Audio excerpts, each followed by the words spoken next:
Good morning. I'm calling to order our regularly scheduled meeting of the Committee of the Whole. My name is Elizabeth Glidden. I'm the chair of this committee. I'm joined today by council members Gordon, Wright, Andrew Johnson, Yang, Quincy, Bender, Goodman, Fry, and Palmisano.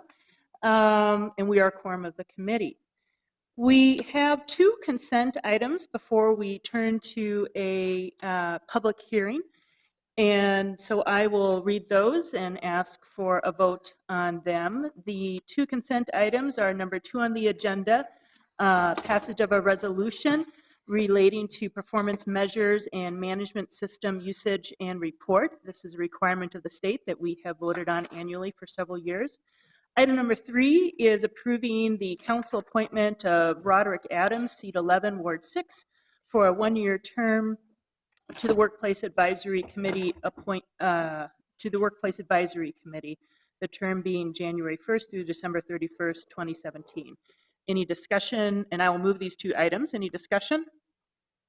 Seeing none, all in approval, please say aye. Aye. Aye. Opposed? And those items are approved. Next, we have a public hearing that is required on our Ethical Practices Board appointment. I will note that this is a reappointment of a serving board member, and Ms. Trammell will give us an overview, and then we will conduct the public hearing. Thank you, Chair Glidden. Chair Glidden and members of the committee, this matter is solely on the agenda today for receipt of comments. No other action is to be taken today. The comment period, as required by the Minneapolis Ethics Code, will remain open until the 13th of July, at which point in time any comments received will be forwarded to the appointing panel, who will make the final appointment. And the appointing panel consists of the Chief Judge of Hennepin County and the deans of the University of Minnesota and St. Thomas Law Schools. They are recommending the reappointment of J.P. Haggerty. She has served on the Ethics Board since 2012, and she would then serve for another 3 years. All right. Thank you very much. So our only business here today is to conduct the public hearing. I will open the public hearing and ask if there is anyone here to speak on this appointment to the Ethical Practices Board. Would anyone like to speak? Not seeing anyone come forward, I will close the public hearing, and we have finished with our business on that item. Next, I apologize, I didn't see this last item because it had a different title called Receive and File, but this is our Spring 2017 Sick and Safe Time Quarterly Report, which we are receiving in writing today in the interest of time, and also the items that are appearing on the report. So you can feel free to follow up in person if you wish, and I know that Civil Rights will be happy to give more detail to those who desire it. So I'll move to receive and file. Discussion? Seeing none, all in approval, please say aye. Aye. Aye. Opposed? That item is approved. We are on to our discussion items, and the first discussion item is a report of sick and vacation leave benefits policies work group. And Mr. Snyder is here to give a report. I know that Councilmember Palmisano has been following this issue, as it did arise from some work of the committee that she chairs on internal audit. So I'm going to ask if she wanted to give any introductory comment and then turn to Mr. Snyder. Yes, thank you, Council Vice President. I just wanted to set this up and explain where it's coming from. Back in January of last year, our audit committee asked our internal auditor to look into the topic of risks and costs related to pre-retirement use of sick and vacation time and post-retirement leave payouts, mostly because of a concern about access, system access and physical access post-termination. So identifying this topic as a risk, but also as an opportunity for improvement as a city is important. It's important from the idea of the total package of what we offer as a city. Earlier this morning, we had a Results Minneapolis report that went into, how we as a city do so much more than other places to try and recruit a diverse workforce, yet we aren't on track for our long-term hiring goals. So attracting and keeping great talent is hard. Are there any layers of the onion here? Let's look at everything in terms of what we're able to offer. Also, from the aspect of wellness overall as a city, are we as a city able to create the environment where people can take and have access to the vacation that they've earned? That's really a good, important measure and bar of how we're doing as a city. Um, so the auditor returned to the audit committee a few months later with a report that described several areas of potential risks and costs, including some of the situations like taking an extended vacation just prior to retirement, leaving with little or no prior notice, or using sick days somewhat inappropriately if they haven't accrued the minimum hours for a payout. And so that's what we've asked this report to look further into. It's also important as we look to go and talk about sick and safe time and making sure that all the employers in our city are offering sick and safe time to their employees, that we're working on our own ship too, and we're doing everything we can to be the best model of how we run a really good city from an employee perspective. So it's useful to remember this report didn't attempt to quantify these risks, but rather identified several areas of potential risks based on policies and based on contracts, and also true to the point of access to systems. So I really want to thank the city staff members of our team, as well as Jim Michaels and Laura Sparts, who were the two labor representatives that participated. So that's what I wanted to do to cue it up. Thank you very much, Councilmember Palmisano. Mr. Snyder. Yes, good morning, Madam Chair and members. My name is Jeff Schneider. I'm with the City Coordinator's Office. And thank you, Councilmember Palmisano, for setting this up. I just want to acknowledge that we do have some of the work group members in the audience. Maybe they could raise their hand. We had several departments, and it's in the report, HR, of course, City Attorney, our office coordinator, let's see who else, 2 labor reps, as the council member already said, IT, Beth Cousins came, and who am I missing? Somebody. Finance, yes. And Lori Johnson could not be here this morning. So thank you to that whole group. I'm here to help present this. I'm going to be going over just a few slides, and then my colleague Rika Stenerson is going to be going over the action steps, which largely fall on HR to coordinate. So I'm going to skip over this first slide because Councilmember Palmisano already talked about the charge to the committee. And so beginning last summer, this work group started meeting, and we looked and explored in 4 basic areas: finance, our own labor contracts and policies, a survey of other cities and counties, and then we took a deep dive on. We did try to quantify then our own employee usage of pre-retirement sick and vacation time. Those were the 4 basic areas we looked at. What did we find in finance? These are the last 5 years of annual payouts for vacation, accrual, sick leave severance, and uncompensated absence time for those employees who receive that. As you can see, except for a slight spike in 2014, which was due to a change in pension law that affected police officers, these costs are relatively stable. And this work, of course, came from finance. We looked at all 24 labor contracts and found that they are largely consistent on these benefits, with a few exceptions. For example, the whole city has a maximum vacation accrual of 50 days.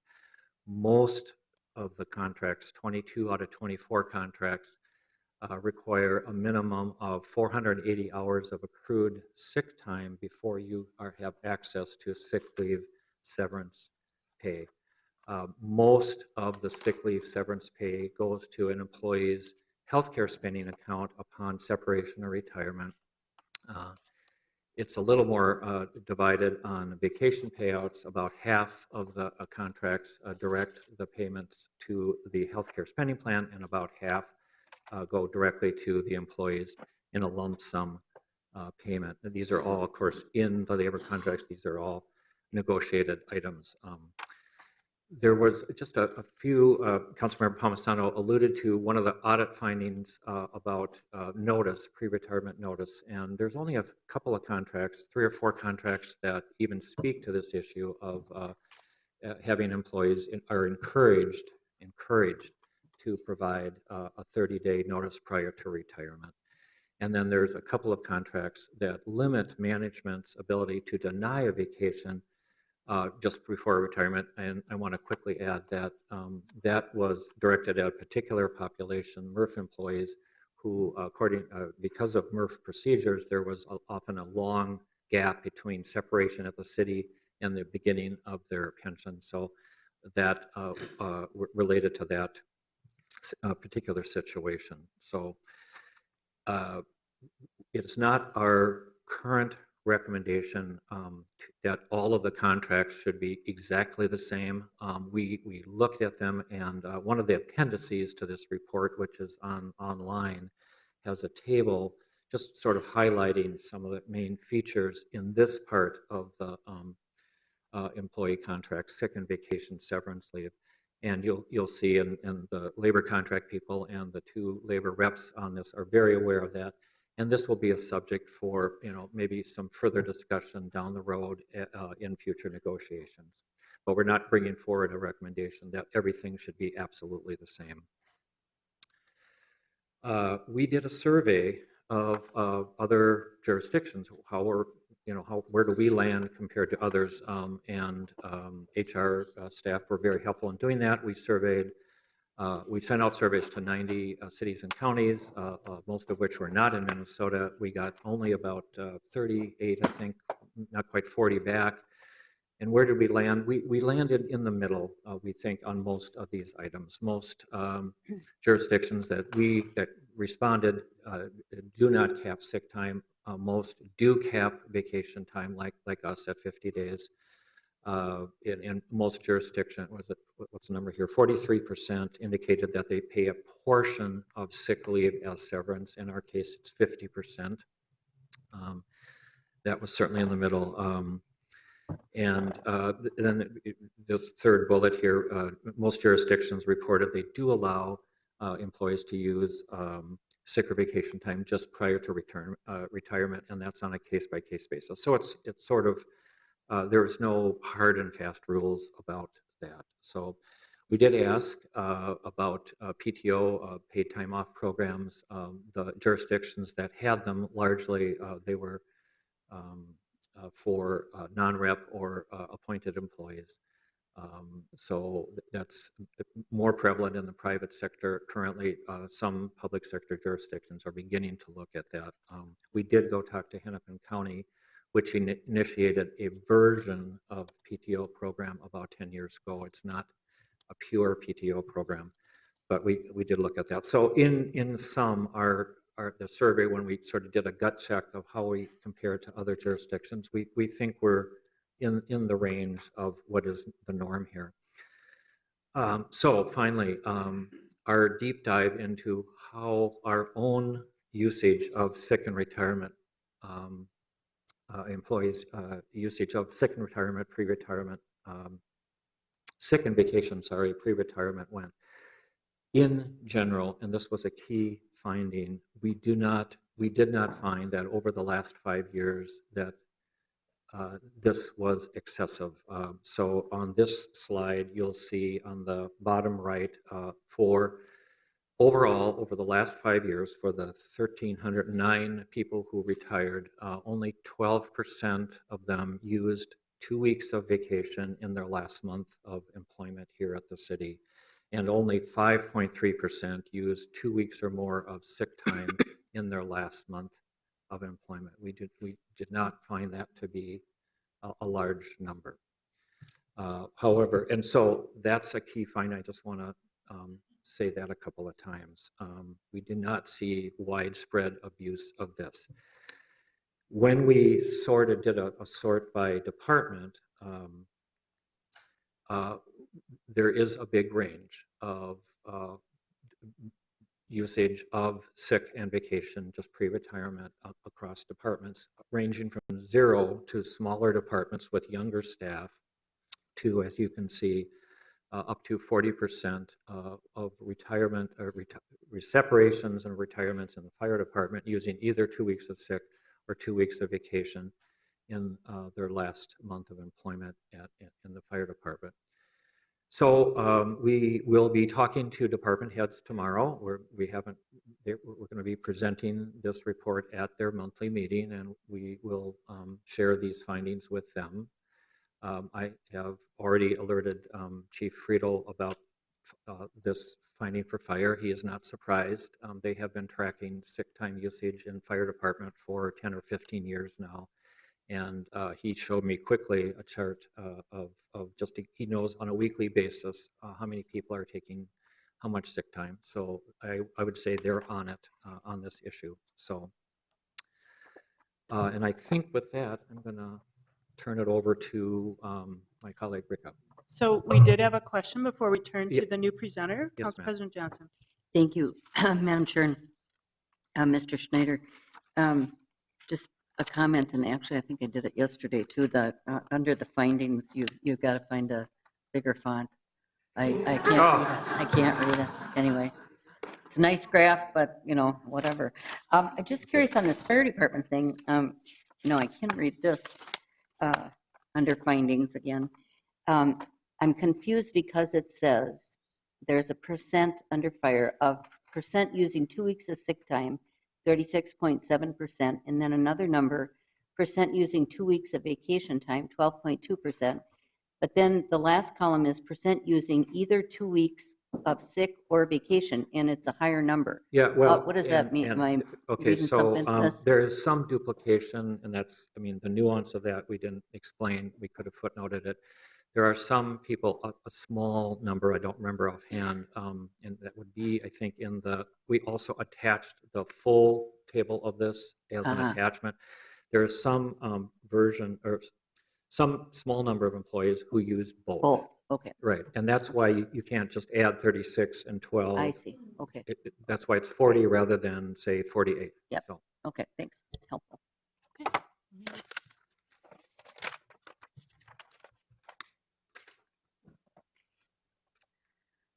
Good morning, Chair Glidden, members of the committee. My name is Rika Stenerson, and I'm part of the Human Resources Department here at the city, responsible for the employee benefits package for city employees.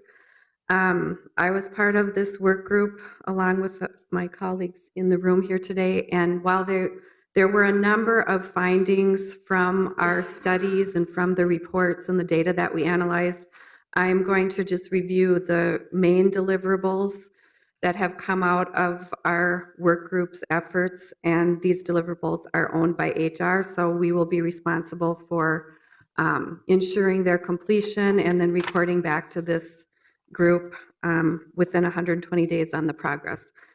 So the first one is HR, Finance, and IT will roll out a more coordinated and timely protocol for termination of access to city systems upon retirement.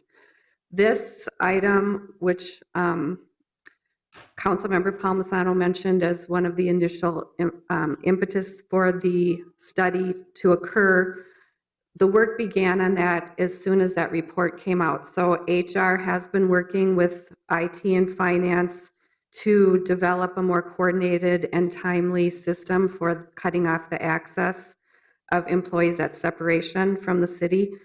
We're looking at an automated solution, which is in the works, that would be able to automatically notify all departments on the separation and create a much more timely and efficient process. Those gaps in the process have been identified, and so that's well underway. We're expecting that process will be in place by October of this year. The next two action steps are related. HR will develop more consistent citywide protocols and training for supervisors about appropriate pre-retirement sick and vacation leave usage. We will take into account operational needs of the departments. That's slated for first quarter 2018. And then the next item is referring to an RFP that we have just issued. In the past year, in addition to this work group that's specifically looked at sick and vacation issues, we've had a number of work groups either led or coordinated by HR looking at leave in general and identifying where we have opportunities for process improvement and where we have gaps in the current process and procedures. So if you're not, you're probably aware that the city has more than 25 types of leave of absence available to employees.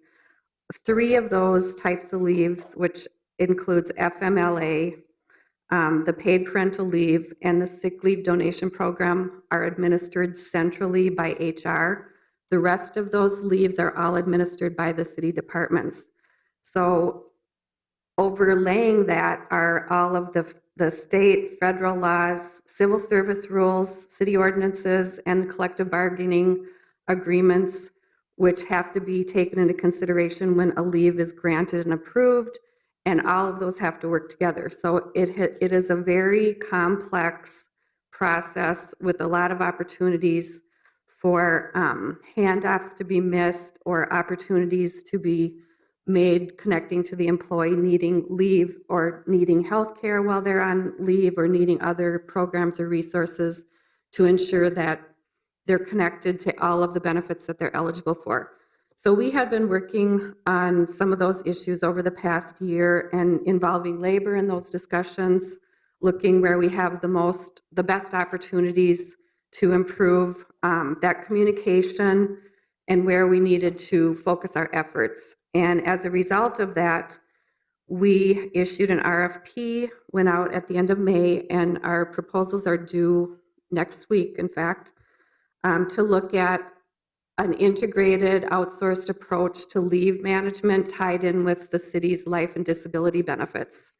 So we'll be reviewing those proposals and having discussions around where we see the opportunity to improve our communication, and we'll be incorporating all of that into our communications to supervisors and managers, into our employee orientation, the additional training that HR offers in general will incorporate that communication about use of sick and vacation, the leave of absence process, what are the resources available to employees, and we'll be looking at trying to integrate all of that into a more seamless approach and experience for our employees when they're needing to be out on leave and ensuring that they're connected to the right resources. This is also especially important now that we're self-insuring the city's medical plan. We want to make sure employees have access to the benefits they're eligible for, and we're also now going to be responsible for paying our own claims. So we need to have a very clear process on who's on our medical plan and that we're meeting all of our compliance obligations. So the last item then is that we will be working with labor relations and our labor partners to review the variations in the sick and vacation leave policies across our 24 labor contracts, and we'll be addressing those as appropriate. There are some differences. I don't know that the goal is to necessarily ensure that they all have the same language, but we'll be looking at those on a case-by-case basis and working on that language to see where we might have opportunities. And then the last item is that HR, we will return within 120 days with a progress report, and I expect we will have a decision about leave administration, and we'll be able to lay out the timeline for that and discuss what kind of the next steps are for implementation. And with that, we'd be happy to take questions. All right. Thank you very much for the presentation. And thank you as well to the full work group that worked to develop the recommendations that we're seeing coming forward. So I appreciate that. I'm not seeing immediate questions. I will note that our action is just to receive and file this. And Councilmember Palmisano, turn it over to you. Thank you, Madam Chair. Yeah, I just wanted to thank the entire work group too. I'm really pleased at how deep you went in coming back with really specific steps to address these issues and the risk at hand. I mean, we now know a lot of things we didn't know a year ago.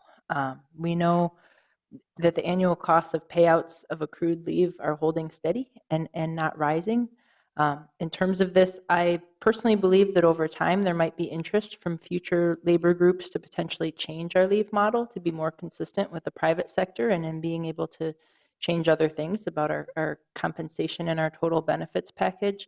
Hennepin County was a really interesting learning experience that we went through in terms of they've moved to offering both a PTO model and a sick and vacation model, and discussing the pros and cons of how that works.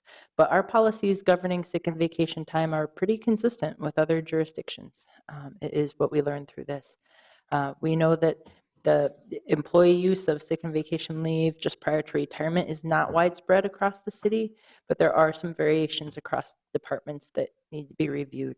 So we want to make sure that they're based on commonly understood and consistent enterprise criteria instead of individual managers' preferences or varying department cultures. Our protocols for closing off employees' access to sensitive city systems at retirement or separation really need to be tightened up. So I'm really pleased that this, in fact, is the first action item that is to be completed. So while this is just a receive and file today, we do know that they'll be coming back in 120 days. And this is also a function of our internal audit team to be able to follow up 3 times a year with, in this case, HR, to make sure that that work's moving forward and help eliminate barriers if they run into them. So thank you. All right, with that, I will then move our action to receive and file. Discussion on that? Seeing none, all in approval, please say aye. Aye. Opposed, and we have received and we have filed, and thank you very much to the entire team that worked on this. Our next item on the agenda is an update on the Race Equity Office efforts through the coordinator's office. And we have a little transition coming on here.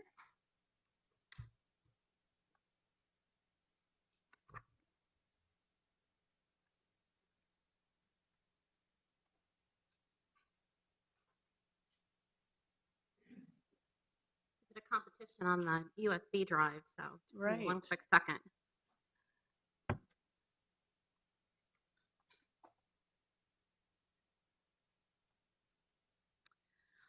Welcome. Thank you. Good morning, Madam Chair, and the rest of the committee members. I'm Joy Marsh Stevens with the City Coordinators Equity and Inclusion Team. I am very grateful for this opportunity to come and to share this report. More importantly, I'm very grateful for the opportunity to do this work in the city of Minneapolis and to be able to serve with a council that is very passionate around these issues of equity.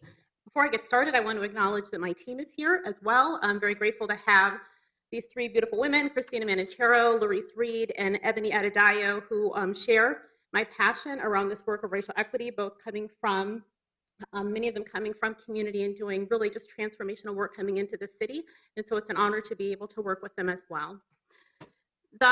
I've been in the city since September 2015, and I want to acknowledge that the city had done a lot of work both at the department level, at the staff level, and certainly at the council level prior to my arrival. So what I'm presenting here is not in any way to sort of suggest that a lot of ground had not been laid before I got here. And I definitely want to acknowledge that the real framing and sort of grounding for this work does center in the definition of racial equity that the council put forward, and really helping us to think both about the depth of the work that we need to do around racial equity, both looking at our policies and our practices, but also thinking about historically how government has been and the role that government has played over time in really creating many of the disparities that we see in community today. So as I began the work, it really began by looking across our city enterprise and building relationships with city departments and with staff members and getting an understanding of where city felt that we had been progressing as an enterprise as it relates to racial equity. So through our partnership with the Government Alliance on Race and Equity and many other cities, counties, and state agencies across the state, we did a survey of our city staff. It was very informal in nature, but it was a survey monkey survey that was put out through our city's intranet site and invited staff to share with us their perspectives around where we were as a city as it relates to racial equity. And it asked them to really rank, again, fairly informally. It's hardly a scientific measure, but it did create a bit of a baseline and a pulse for me coming into the city about where we felt we are. And it asked these questions around things like our culture, around the people that we have in the workplace, the structures that we have as it relates to budgeting and things like that. And one of the things that we learned in the results of that survey was that many people felt that we were, to the lower end or central end across all measures of progress with racial equity. And having begun doing a lot of work with departments and understanding more about what departments were doing, I learned one fundamental fact in the midst of this survey result, which was that we don't really do a very good job of talking about the great work that we're doing. And because we're such a large enterprise, it's often difficult for the left hand to know what the right hand is doing inside of the city. So the work began at that point really around how do we actually normalize our conversations around racial equity? How do we help to make sure that all of our staff members and our leaders inside the city know that there is a definition of racial equity that came from the council? How do we help folks to really begin to build the skills and the understanding that they need in order to apply racial equity to the work that they're doing? And how do we normalize these conversations so that as we have opportunities to think about race and its implications in our work, that we have the right language to do so?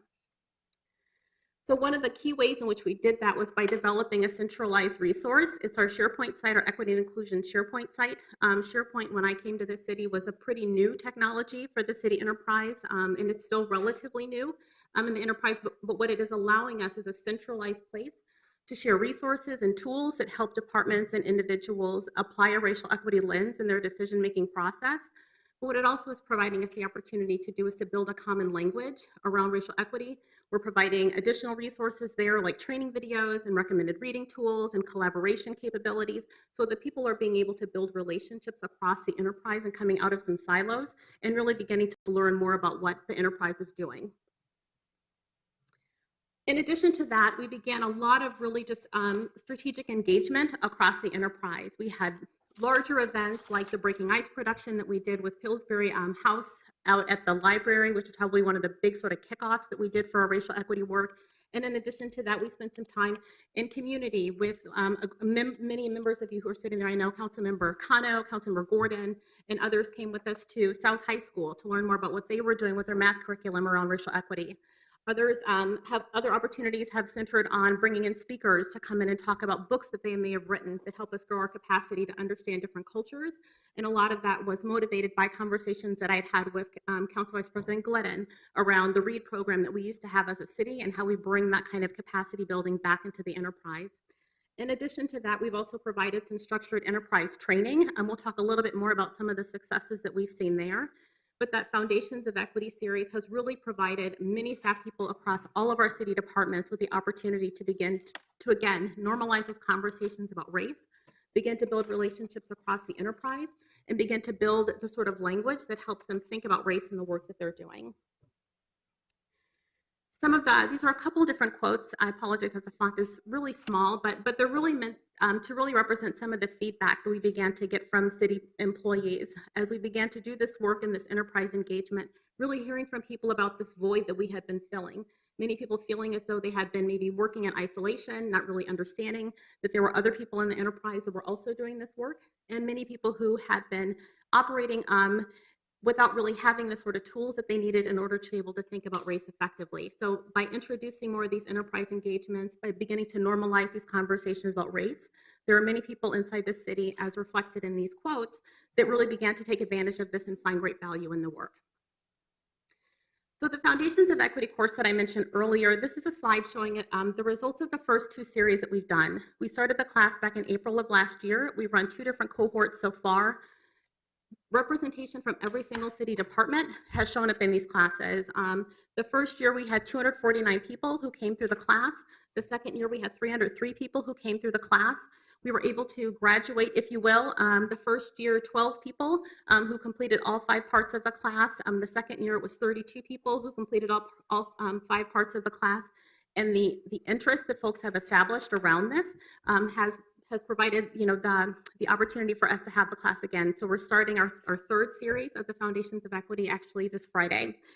We've also found that it's provided an opportunity for many city staff who don't have the capability physically to come to training to also participate remotely because we provide a virtual participation. We've also supported city departments who want to convene their staff in conference rooms and work with them as a team participating in the class by providing additional tools and resources that allow them to participate inside of their departments with the class as well.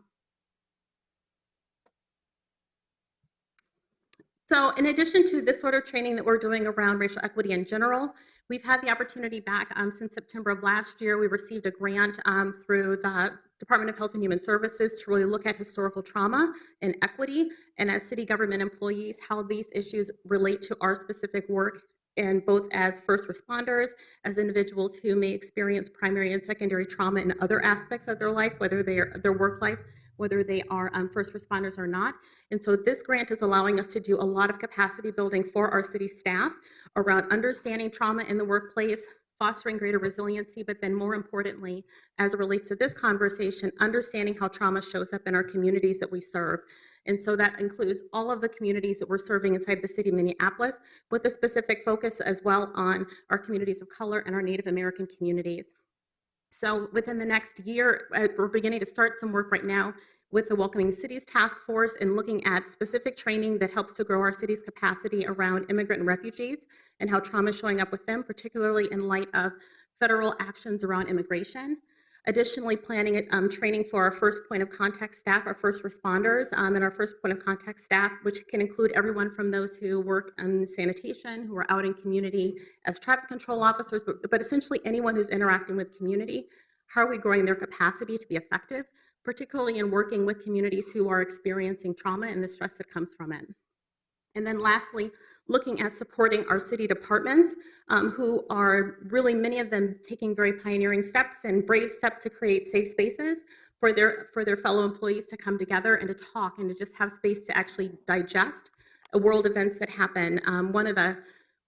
Although some of this had been happening already in the city with the health department, we really learned a pretty powerful lesson with the shooting of Jamar Clark and the real need for this for many of our employees to have that space to come together and really begin to process with one another. But what we're learning in the midst of that, while there's an interest in doing that, we also need to grow the capacity of those who are holding that space to be able to do so effectively.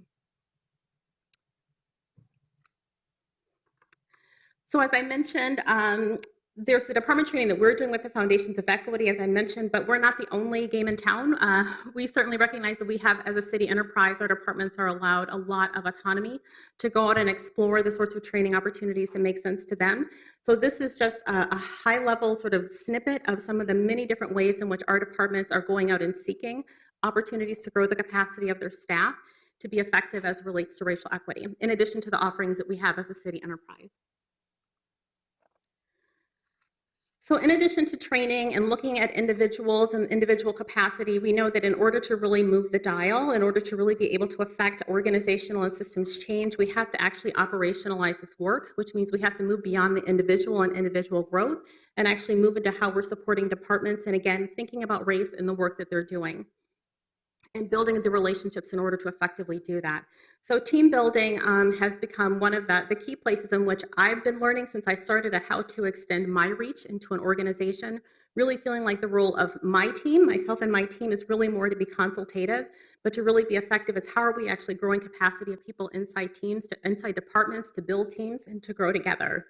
So one of the ways in which we've done that is monthly I convene people who are in departments who either are part of department level teams or have a desire to build department level teams, and we come together once a month. It is, without exception, my very favorite meeting of the month, and it's really just a very informal time for folks to do a round robin and to share what's happening with them, what challenges are they facing, and how do we begin to work across departments to address some of these solutions based on successes that other departments have had, as well as where are we seeing opportunities to really shine. What great things have we done in one department that we can maybe replicate someplace else? Convening these monthly team meetings in the sort of enterprise level work group of staff members has really provided ways for us to grow some of the key functions of advancing racial equity inside of our city, most notably the safe spaces. When we first started this, we had 4 departments who were participating. Maybe a couple of them had some track record kind of holding these safe spaces. Well, now this year we have 9 departments that are represented in these convenings, and many of them are finding ways to share and collaborate with one another in either hosting safe spaces or supporting others in developing that. As I mentioned, our role is largely consultative with departments because we don't have the capacity to like be there, and we're not really the experts on what departments are doing necessarily. But what we have done is been able to show up in spaces around some key initiatives that departments are planning, and really providing a level of support to them and helping to think about race when they have questions, and helping to if it's maybe setting goals that departments have, if it's collaborating more intentionally and helping departments think about their engagement strategies and how some of the work that they're planning might actually show up and be perceived inside of specific communities of color. There's work that we're doing as it relates to the city's comprehensive plan and playing that role of helping the comprehensive planning team think about race and the work that they're doing as well. So again, just a few examples of some of the ways in which we've been more collaborative with departments as well. The next two slides are similar to the training slide in the sense that these are examples of work that departments have largely undertaken on their own. It is by no means intended to be an exhaustive list of all the departments have done as it relates to racial equity. We have been very busy. That's probably one of the first conclusions I drew when I came to the city and meeting with department heads, is that we had 1,000 flowers blooming out there. There was a lot of really great work that was happening. There was some promising work happening in some other places. And one, like I mentioned before, we weren't really talking about it, but that also that there was just, because we have this autonomy at the department level to do work, that there was a lot of just activity that was going on.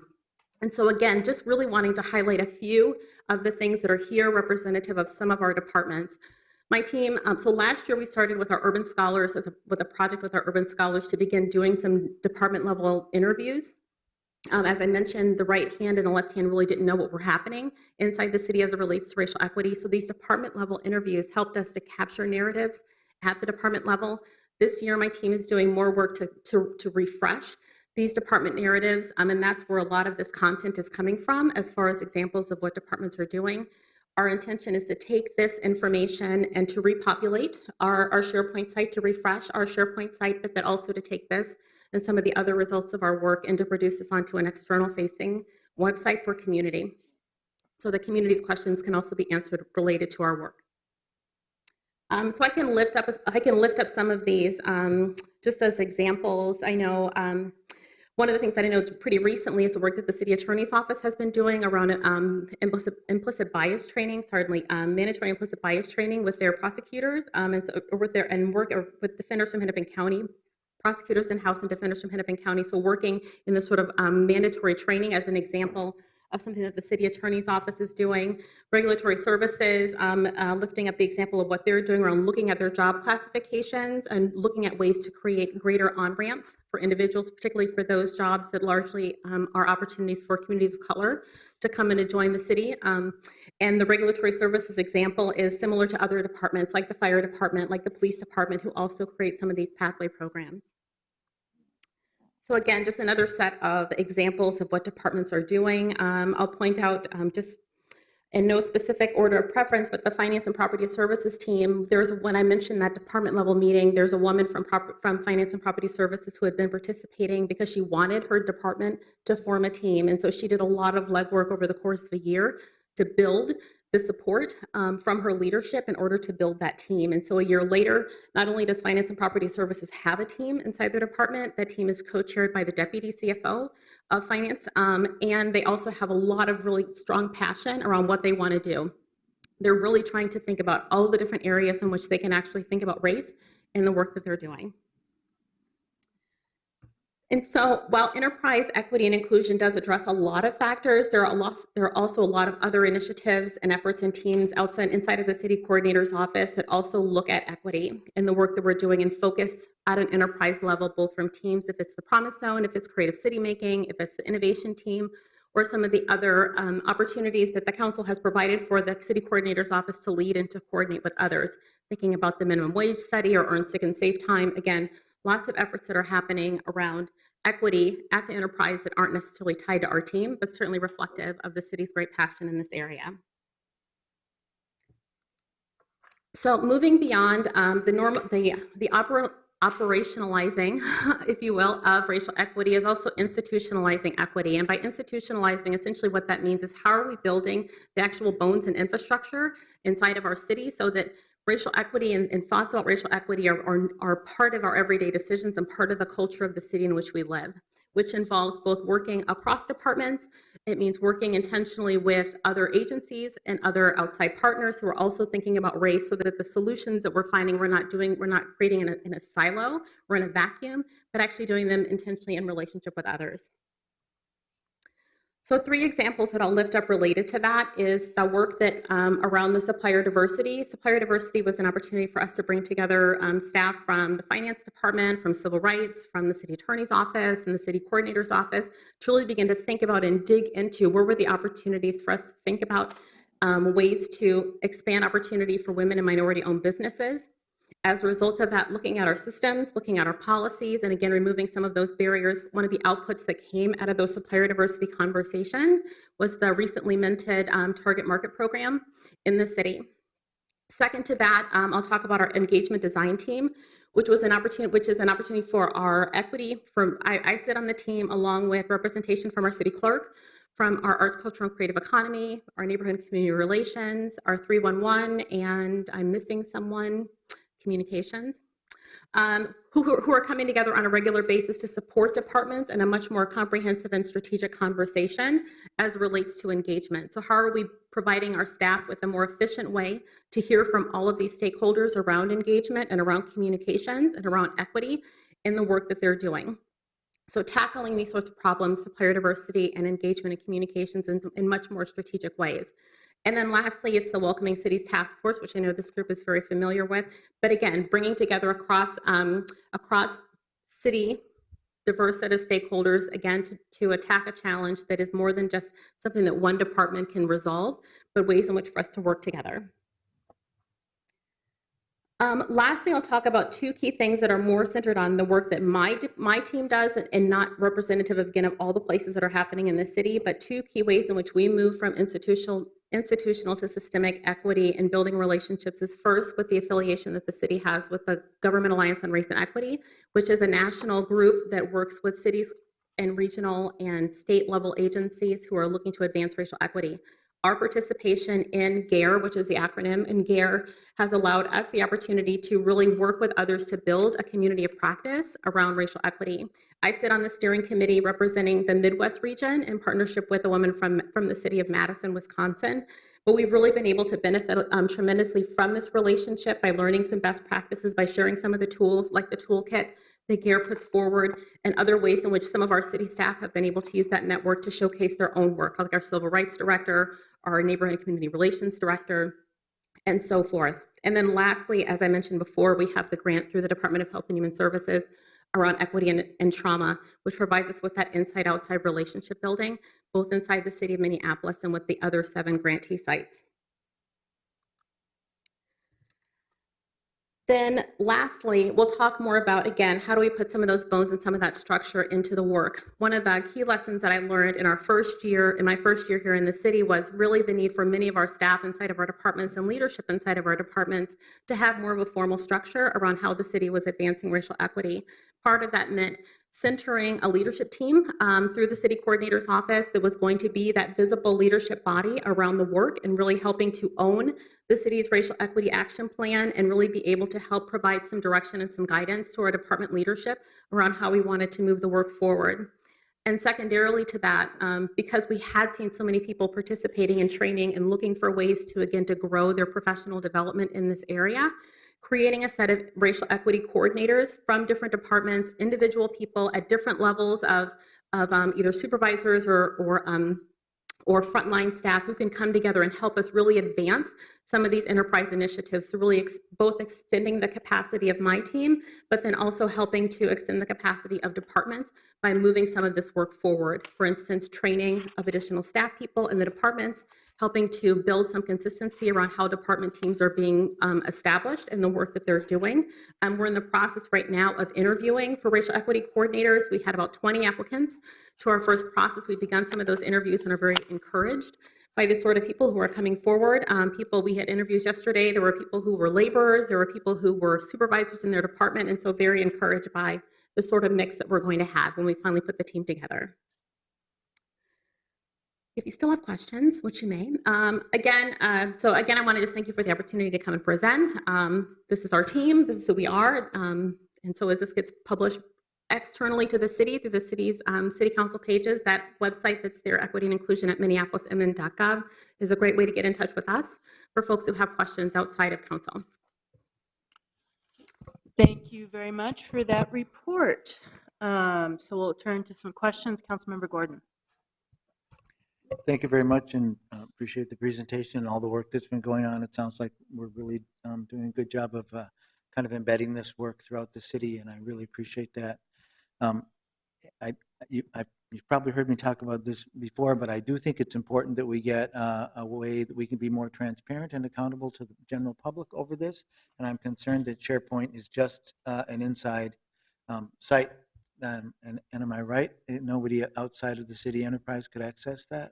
Yeah, so Chair Glidden, Councilmember Gordon, correct. The SharePoint site is strictly available to internal city staff. The only exception I will make to that, and it's more kind of nuanced, we have a separate component of our SharePoint site that is for our recast grant. That site is available by invitation. So we have created space for some of our community partners under recast to be able to access aspects of the recast component of the overall SharePoint site. But your point is valid. The underlying SharePoint site that we have for equity and inclusion is internal.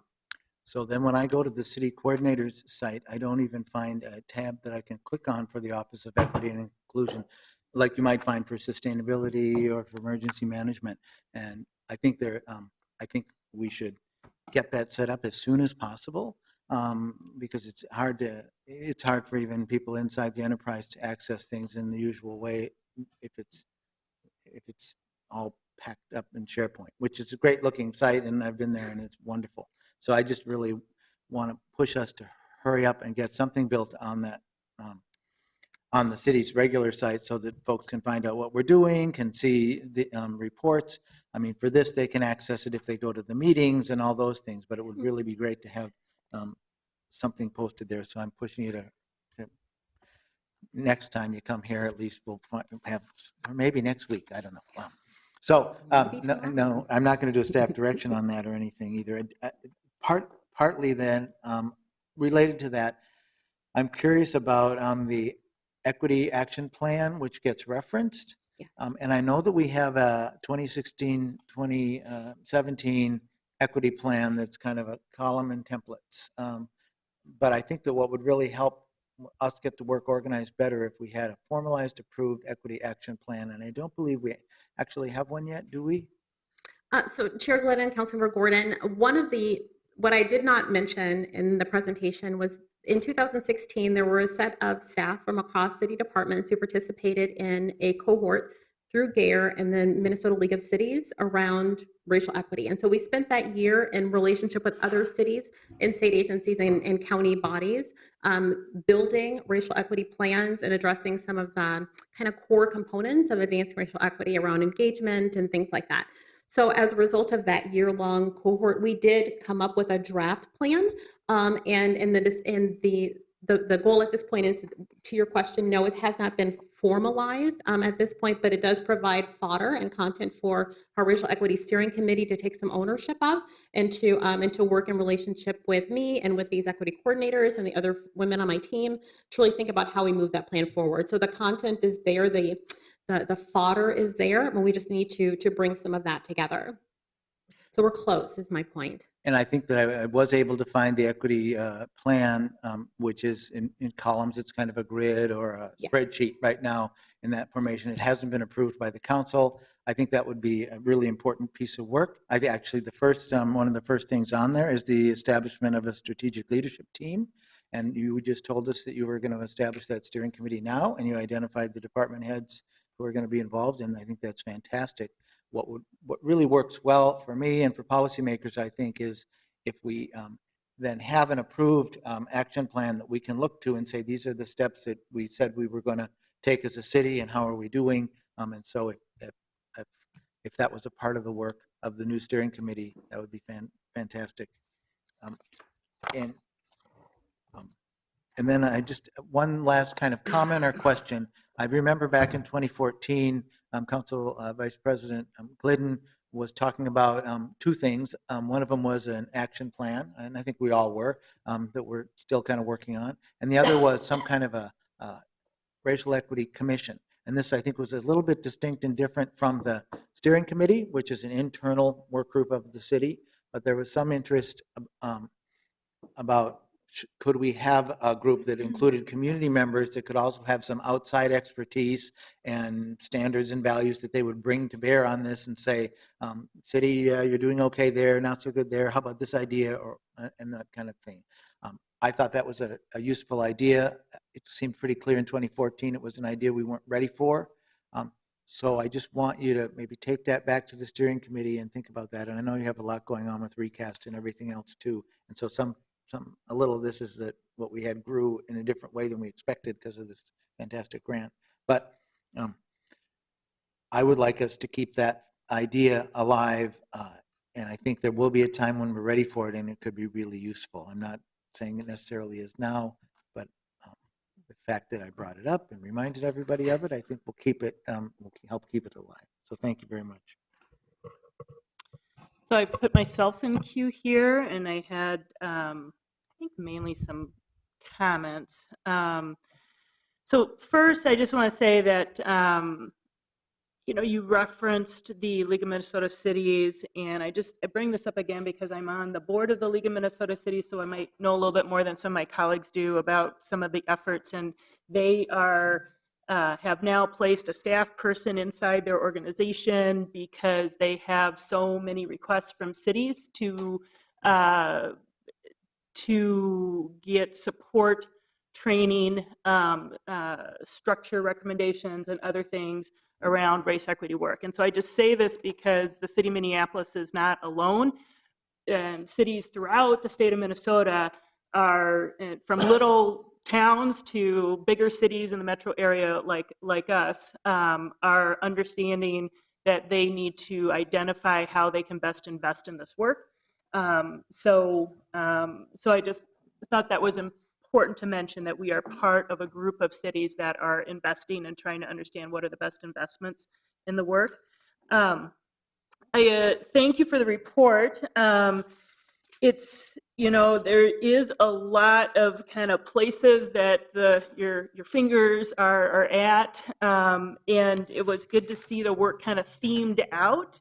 You mentioned the 10,000 flowers blooming or whatever, and I think that's, just goes to reflect there is a lot of deference to unique efforts that happen within the city enterprise, but also a lot of, I think, just ideas and creativity, and we want to be able to support that, but also give that structure. And so I thought it was helpful to see how you themed out the different types of work that you're doing so we can understand not just these individual initiatives, but kind of themed out how you're spending your time and how the office is spending its time.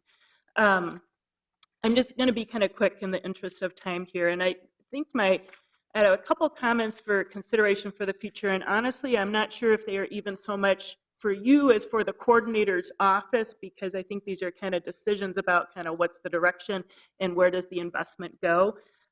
One thing I will just say is that I felt like the tools, I wish that I saw more institutional tools. And so I was just at the Results Minneapolis effort around workforce.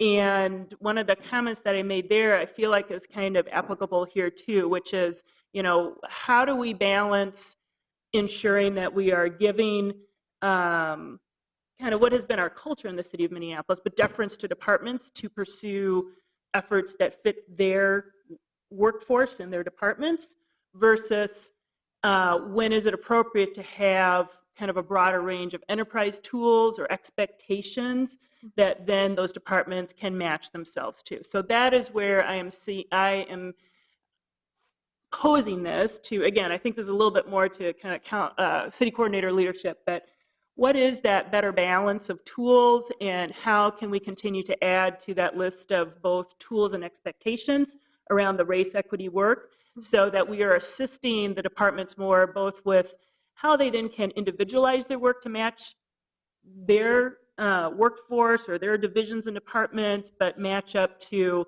kind of what is the understanding of kind of where's the direction the city is going and the tools that we're giving to those departments. So I pose that. The other question I'm going to pose is we do have two staff within the department. One has been focused on the internal support efforts, and second has been focused on external community efforts that are connected often to grant and other kind of opportunities at the city. And so, again, this is a question for just consideration as to, is that the right way to divide the work into the future?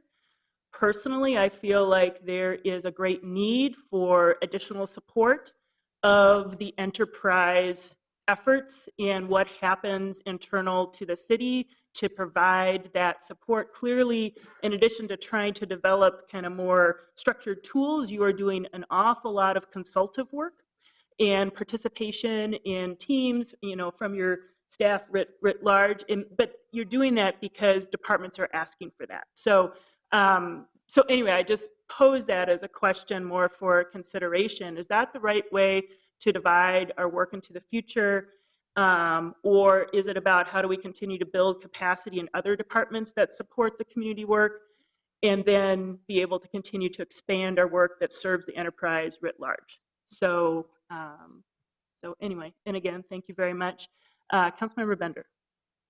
Thank you, Madam Chair. I just wanted to acknowledge that there was a fair bit of skepticism about whether or not we should have racial equity staff and as an effective approach to racial equity work. And I was someone who advocated strongly for that. And I think that this work that you've been able to do over the past couple of years really demonstrates why having staff for enterprise-wide work like this that is so transformative and really requires so many multiple strategies is really important, that we can't just expect our city to make huge structural change without the resources and staff to guide it. And I think you came in to a situation where, again, there wasn't maybe consensus about that, and have done just such a good job of demonstrating the value of having staff. I've watched your work with the comprehensive plan update and know from that experience that if we didn't have staff focused on racial equity, that it would have been a gap that we would have had to fill in a different way in order to get to the same result. So I think often you are doing the work of many, many more people than one human being. And so I'm just appreciative and just wanted to be very explicit about how much I've personally seen that. And I think, again, has really helped, in my mind at least, made the case for why we do need to have staff, whether they're, I think we should continue to ask the questions, and particularly of the staff who are working on this most closely. Is it structured correctly? If we did have more resources, how should they be distributed? What's the best way to really staff the work? But overall, I think, I hope we're past the question of if we do need staff or not. Thank you. Councilmember Gordon, you are the last in queue. You've already spoken. I only just say that because we have one additional report after this for discussion, and then we have some discussion items that relate to committee reports. So if you could maybe be brief, and then we're going to turn to our next item, please. I'll be brief, at Thank you. least based on my own standards of brevity. Maybe not as brief as some of you. So I just wanted to acknowledge, I think, a little bit about how far we've come. And one of the reasons why I talk about putting this on an external facing website and having more reports and transparency is because I think we're really doing what we said we wanted to do way back in 2008 or 2009, whenever we passed the first resolution recognizing institutional racism and said we want to lead by example. I think we're leading by example, and I think we've been doing an amazing job of it. And certainly to the credit of the coordinator staff, but also I think just seeing the way the city staff and in pockets and in bursts and in certain places coming forward excited about this opportunity. And it's almost like, oh, thank goodness the city council said we should work on racial equity in our city. I can't wait. What can I do? How can I do it? What can I do better? And so I think that people have been rising to the occasion. A lot of the things that have been put out there are voluntary, and there are options to come and participate. Even I'm joining the steering committee, what department heads want want to do this, and I think they're stepping forward eagerly and anxiously, and they want to get us moving forward faster on all of this. And I think one of the ways you lead by example is make sure that people can see the example that you are, and you do it in a public and open and transparent way. And so I think we get to do that, and we're going to do it. And I just commend you and also all the other staff who are opening up to this idea of working harder to make these changes. Is that brief enough? All right. Thank you very much. I think that's a great note to end on for this report. We are going to receive and file. So I'll move that. Discussion. All in favor say aye. Aye. Opposed? We've received, we've filed. Thank you very much. Thank you. We now turn to our third presentation, which is on annual reporting on city goals and strategies.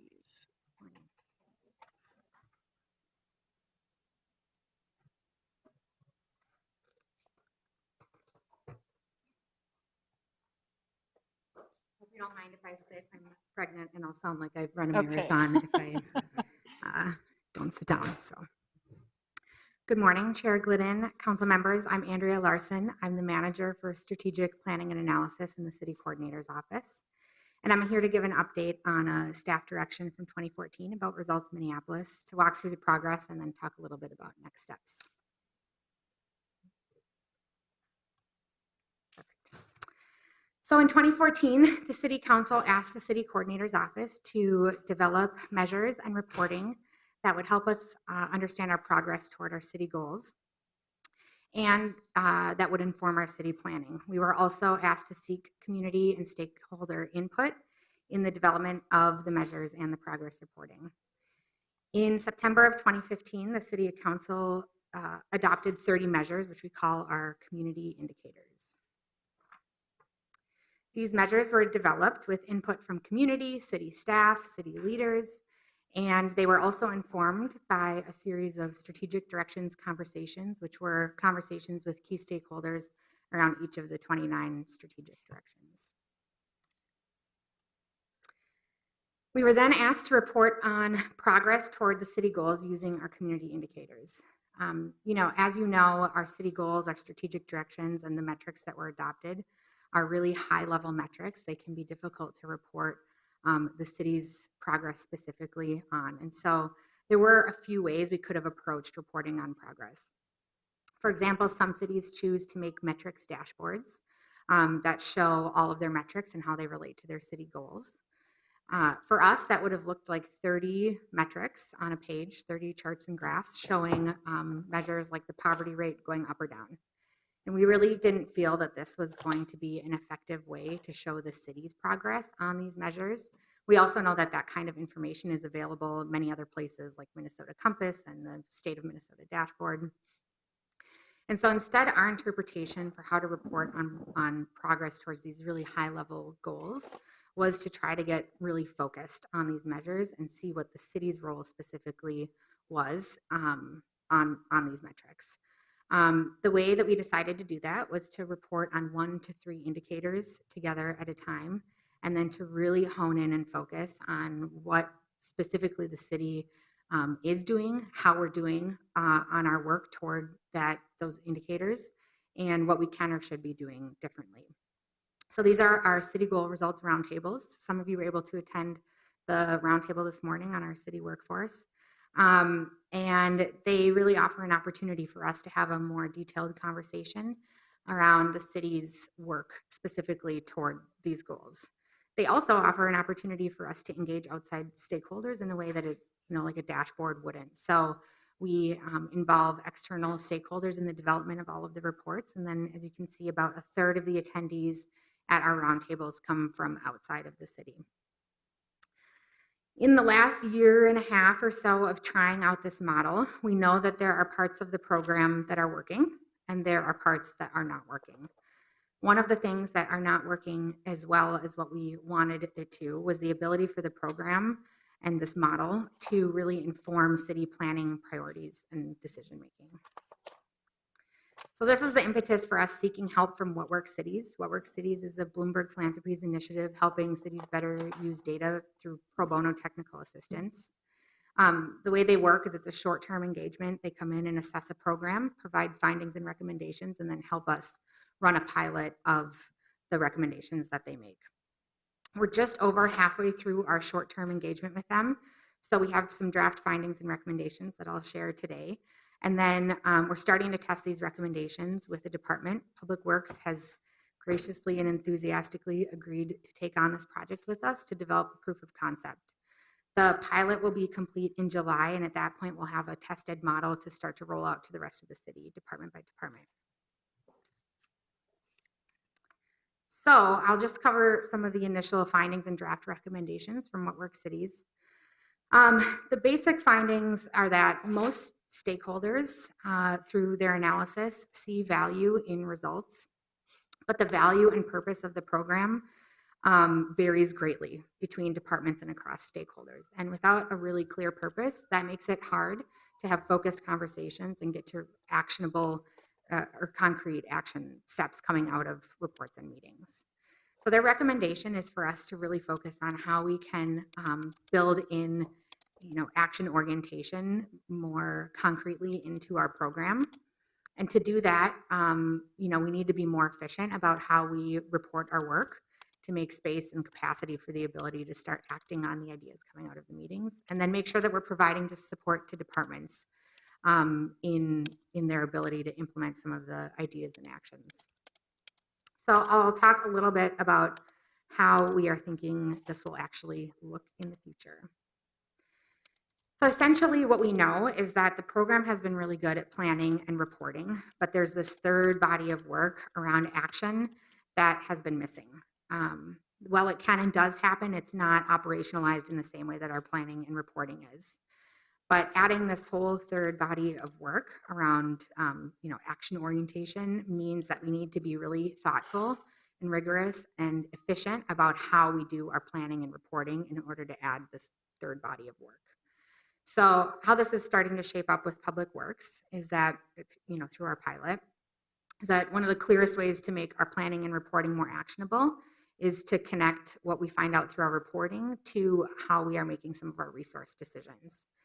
So with Public Works, we're looking at reporting on metrics by business line or budget program area. Public Works has about 22 budget program areas. So if we selected just 2 metrics for each of those budget program areas, we'd have 44 metrics to report on for just one department. And you can see how that would get or could get really unwieldy for the city as a whole. And that means we need to be really rigorous about what metrics we select and choose to report on in a way we haven't been in the past. And we also need to be really efficient in reporting on those metrics so we don't just spend all our time gathering data around hundreds of metrics for the city. So we plan to automate the reporting of the metrics with existing technology that we have at the city and then post these online so that we can all spend more time thinking about and using the data rather than pulling it and making it look good. Connecting our reporting to the budget is one of many ways that we can think about being more actionable, and we're exploring what some of those other sort of links are with What Works Cities. And then we just have to make sure that we're providing support to departments coming out of these meetings. We oftentimes leave, especially our city goal results roundtables, with a long list of really good ideas. And they oftentimes involve more than just a single department. And it's really important that we figure out a way to ensure that we can help departments fit that into their currently quite full workload, know which things are the priorities, which things aren't, and then for our office to be able to provide support when some of these ideas or initiatives cross multiple departments. So that concludes my presentation, and I can stand for any questions. Well, thank you very much. I am not seeing any immediate questions. I'll maybe just make a couple comments. It's been kind of a long road with the evolution of Results Minneapolis, which started pretty soon after I was on the council with Stephen Bosacker, our former city coordinator, starting that process. We've had several evolutions of this come about.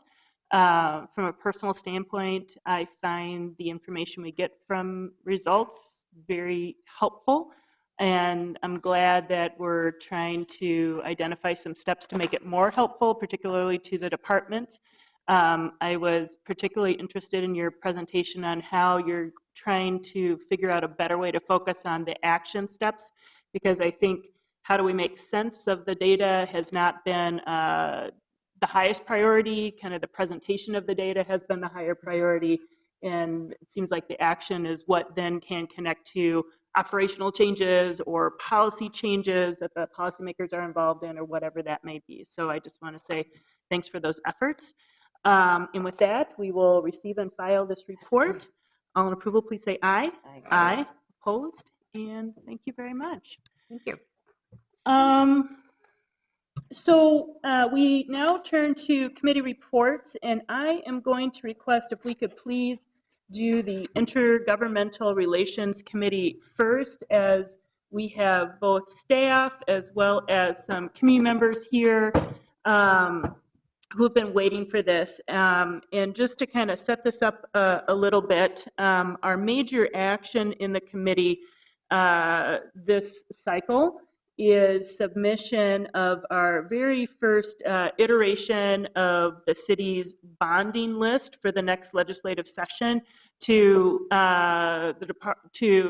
Minnesota Management and Budget Office. And this is part of the required timelines, and it is part of the process to hopefully be part of the governor's bonding list.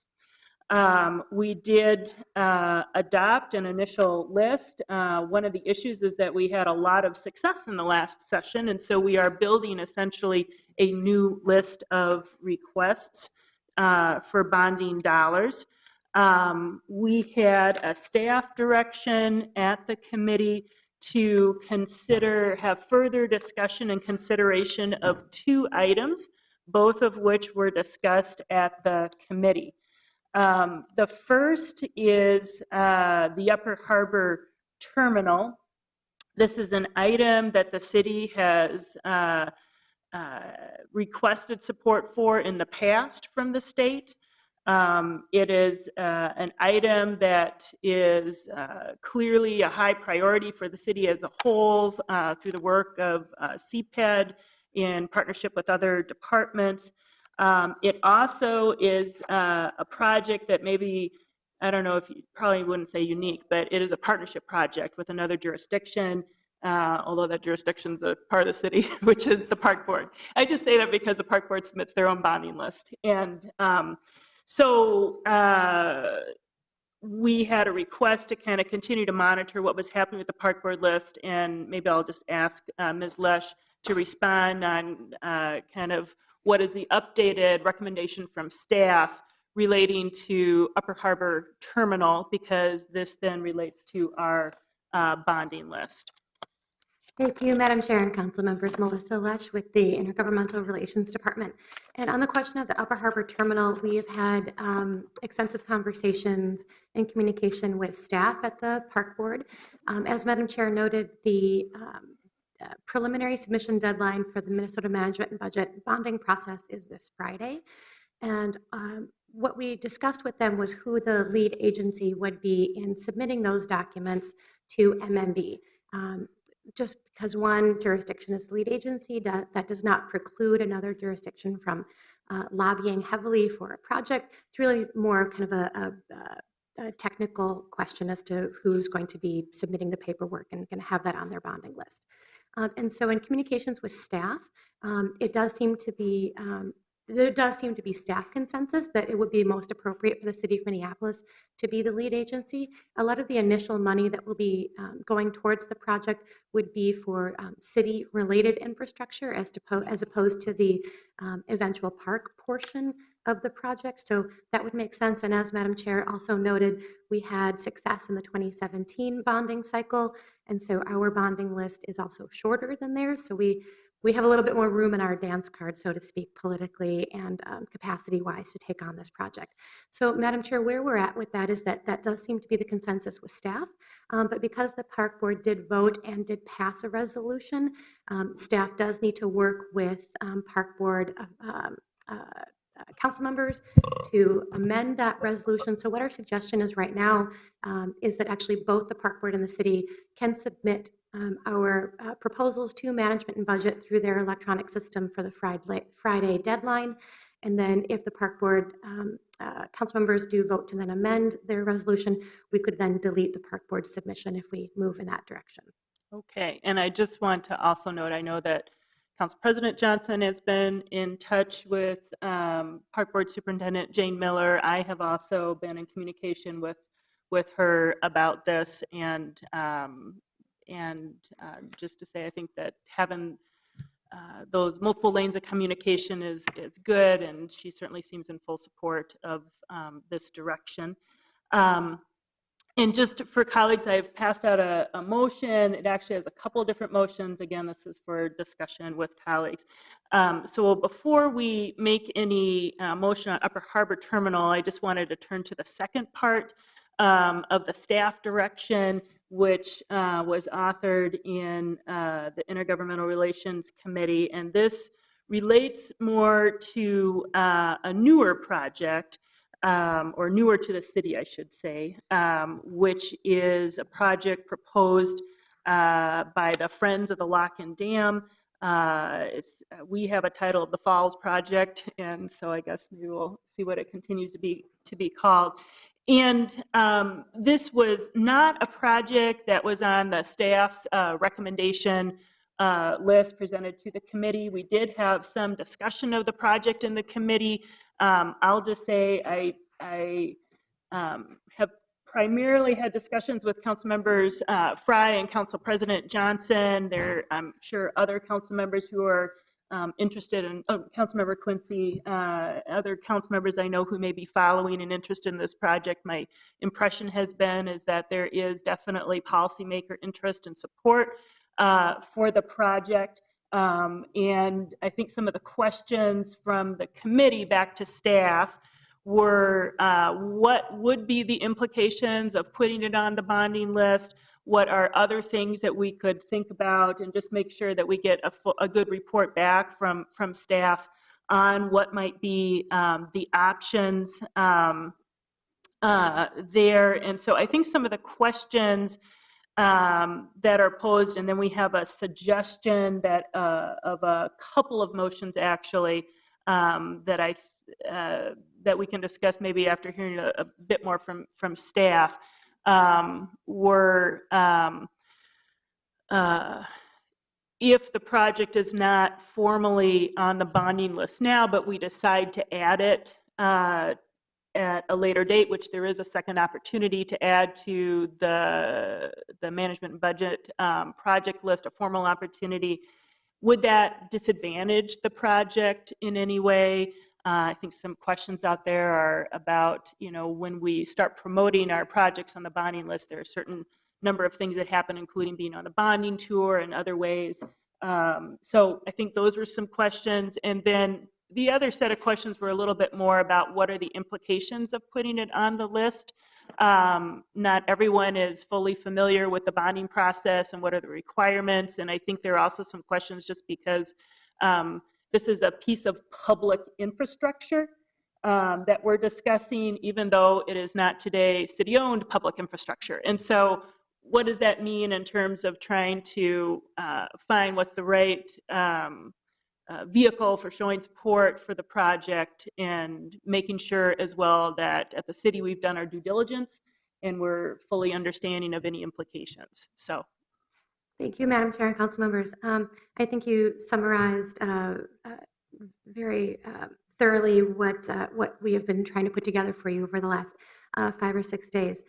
So in an attempt to fulfill that request, just so you're aware, IGR has met or otherwise communicated with the representatives from the Friends of the Lock and Dam who are here with us today, Minnesota Management and Budget. We've been consulting with the city's federal representation in Washington at Faegre Baker Daniels, and on our behalf, they have been in contact with the Army Corps of Engineers of St. Paul District, Congressman Ellison's office, and as Madam Chair noted, we've also been working with CPED, have met with Councilmember Fry, Council President Johnson, and yourself, Madam Chair, and other city staff. So just a note about the timeline, our initial preliminary submissions are due this Friday, with final submissions due Friday, October 20th. And while it's not absolutely necessary for all city bonding projects to be submitted through the MMB process, the city has always done so. This is the only path for a project to be considered for the governor's bonding bill. Outside of the MMB process, individual legislation may be introduced for projects. The governor will release his proposed bonding bill on January 15th of 2018, with the legislature reconvening on February 20th. So just a little bit of a brief background on bond funds for state bonding, for those of you who have not participated in the IGR process. State bond funds are governed by both a constitutional and statutory process. Constitutional requirements are that a project must be owned by a public entity in order to receive state bonding awards. GO bonds must be for a public purpose, specified in law, authorized in the Constitution, and mature in not more than 20 years. Statutory requirements that govern political subdivisions, of which, of course, the city is one, regarding capital investments from the state are governed by Minnesota Statute 16A.86.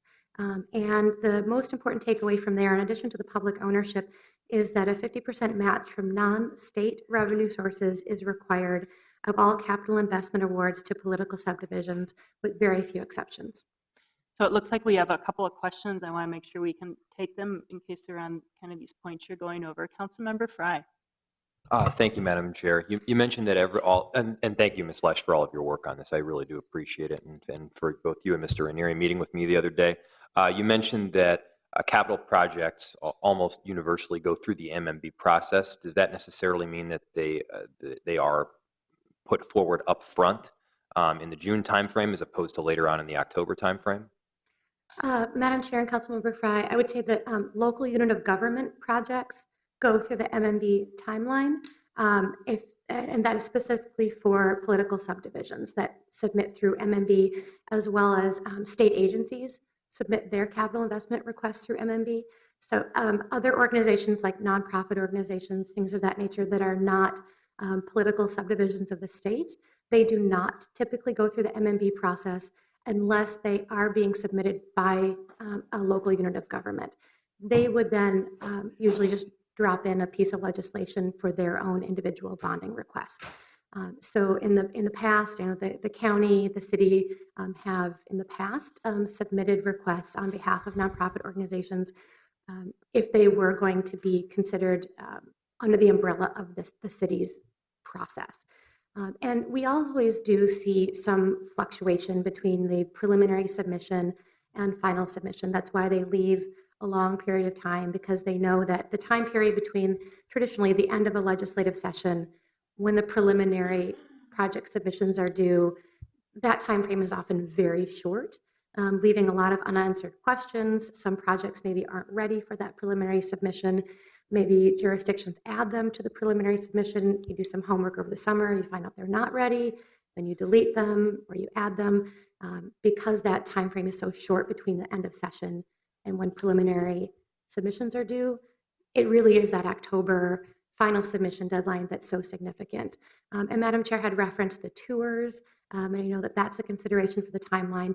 The House and Senate capital investment committees in the summer, fall, and winter, actually, I take that back, the fall and winter of an odd numbered year leading into the even numbered traditional bonding legislative session will conduct site visits, and they spend that time touring the state and actually getting feet on the ground and getting to look at the projects themselves. Minneapolis, our tours typically are late November to early December, and those tours are designed by city staff in collaboration with the staff from the respective House and Senate capital investment committees. So it is completely within our control as to whether a project is viewed on that tour or not. That's not something that's really dictated by MMB or kind of any external forces. That's really something that we put together. We put together the timeline, and we order the lunches, and we do kind of the whole thing. So we can manage that in any way that the city sees fit. Councilmember Fry, anything more? No more questions. Thank you. Okay. Councilmember Glynn. Thank you, Madam Chair. Why wouldn't we put this on the list right now? So that's kind of the question to staff, and I think that's also why Mr. Frank is here. So Well, I can jump into that. Councilmember Goodman and Madam Chair, having absolutely no commentary on the project itself. It sounds fantastic and somewhere I would love to, spend some time. What I think we are asked to weigh is number one, the ownership question, which for the last probably 5 or 6 years, the city has not put any items on our bonding list that are not city-owned projects. We had the situation with Orchestra Hall where the city was the fiscal agent for that property, and because they were not fulfilling their public purpose at the time due to the lack of operations because of the strike, there was a question as to whether the city was going to have to take over total ownership and operation of that facility. So for the last several years, we've basically had a moratorium on putting items on the city's bonding list that were not actually city-owned properties. That's a decision, of course, for the council to make. In addition to that, I would say that there are political factors to weigh when putting together a bonding list. Bonding at the Capitol is unlike any other legislative process that we work on. It is a full contact sport, and that is really because the pie is only so big. Unlike other legislation where you can battle over language, you can kind of shift money and things of that nature, because the pie is only so big, legislators and the governor as well, no matter who the governor is, really look at the bottom line as to how much money is in one city's column. And there is always kind of a back and forth about whether a project is or is not going to be counted on a city's ledger, so to speak. And so that's another kind of item to weigh, that if something is on our list, whether it's an external project the city agrees to be the fiscal agent for, or whether it's an internal city project, that having something on our list, regardless of what it is, can add or subtract from another project that's on the list. Madam Chair. I think this project meets both of the criteria that you set out. So let me play devil's advocate with you. The city was involved when the lock and dam originally was built. We were involved in part of the ownership of the property. We had dredging rights. We worked on bridges. There was a cost-sharing model that was in place at that time. So in a way, the lock and dam, we have a right to help make decisions about what happens with it. And in many ways, from where I sit, a major piece of infrastructure sitting in the center of our city would be something that we would have tremendous interest in. Second, I want to point out with regard to the change we made that I fully supported 6 years ago to not take on nonprofit projects. That was because the Guthrie, the Walker, McPhail all came in with $25, $30 million requests, which came in over where we were at. So we'd have a bridge or a sewer project and people would say, that shiny new sculpture garden seems like way more fun. This is not one of those projects. First of all, it's only $1.5 million. So the amount of the ask at this time is minimal compared to the total amount the city would be seeking. Second of all, I'll note that the Hennepin Center for the Arts, put forward by our friends at ArtSpace Project, was funded in the bonding bill this year, and so were all of our projects. So often, other organizations in the city, their projects move forward. I would argue that the deterioration of the Hennepin Center for the Arts on Hennepin Avenue is a major eyesore if it's not fixed up in the city, and we should be celebrating the fact that they got that money. Not a lot. It was probably, what, 3, 5 million, somewhere in that range. So this is not a Guthrie or a Walker projects. I'm very glad we did.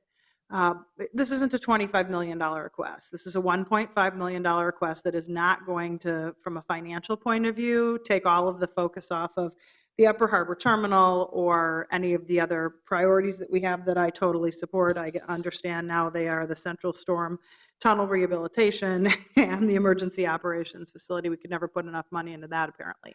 So I just can't imagine why we wouldn't want to do this, and I will make the case that not only should we be doing this, we should be excited about it, we should be promoting it. Can you imagine having a National Park Service facility in the center of our downtown? And I want you to think about what it would be like if St. Paul or some other city got it first.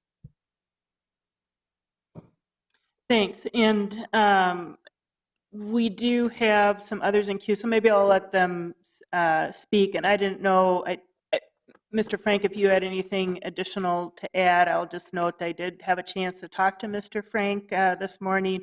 I haven't heard anybody say they don't support the project, Councilmember Goodwin. I just want to sort of say that to you. I think the question is a little bit about making sure that, at least from my perspective, that we have done our due diligence, and in order to do our due diligence, we aren't doing something to disadvantage the project. So I think those are the two questions in my mind, just because I'm aware that CPED staff has only had, I think, one meeting directly with the project team, probably other phone conversations, and so anyway, I just want to say kind of our investigation to ensure that we are eyes wide open has not fully been completed. I don't know. I know that our staff is working very hard to engage our federal lobbyists and others to make sure that we are doing that due diligence as quickly as possible. So I just wanted to say that so that it is clear this is not really a conversation about is this a good project or not? Is this a project that the city has some interest in or not? The questions are a little bit different. Council President Johnson. Thank you, Madam Chair. And, I'm thinking along the lines of Councilmember Goodman, but I also, I kind of want to refresh us too about our reluctance to have projects that weren't city-owned projects. But, when I think about Orchestra Hall, I think we actually, kind of violated our own idea there because we actually got something out of it. We received $2 million to redo PV Plaza, and so that was the one kind of exception. But I think, Councilmember Goodman is right. This when we talk about owning a property and the public purpose of a property, this property will be publicly owned. I have to think in the long haul. That's, if we listen to what the function of the lock is right now of maintaining a pool that keeps our water intakes above or underwater, so we don't lose our drinking water supply, it's going to have to be a publicly owned facility of some sort. So I'm not as nervous about that as signing on to a project that is a project that is a say a nonprofit project that we then end up owning because we've acted as the fiscal agent. So it's kind of it's a different situation, I would say.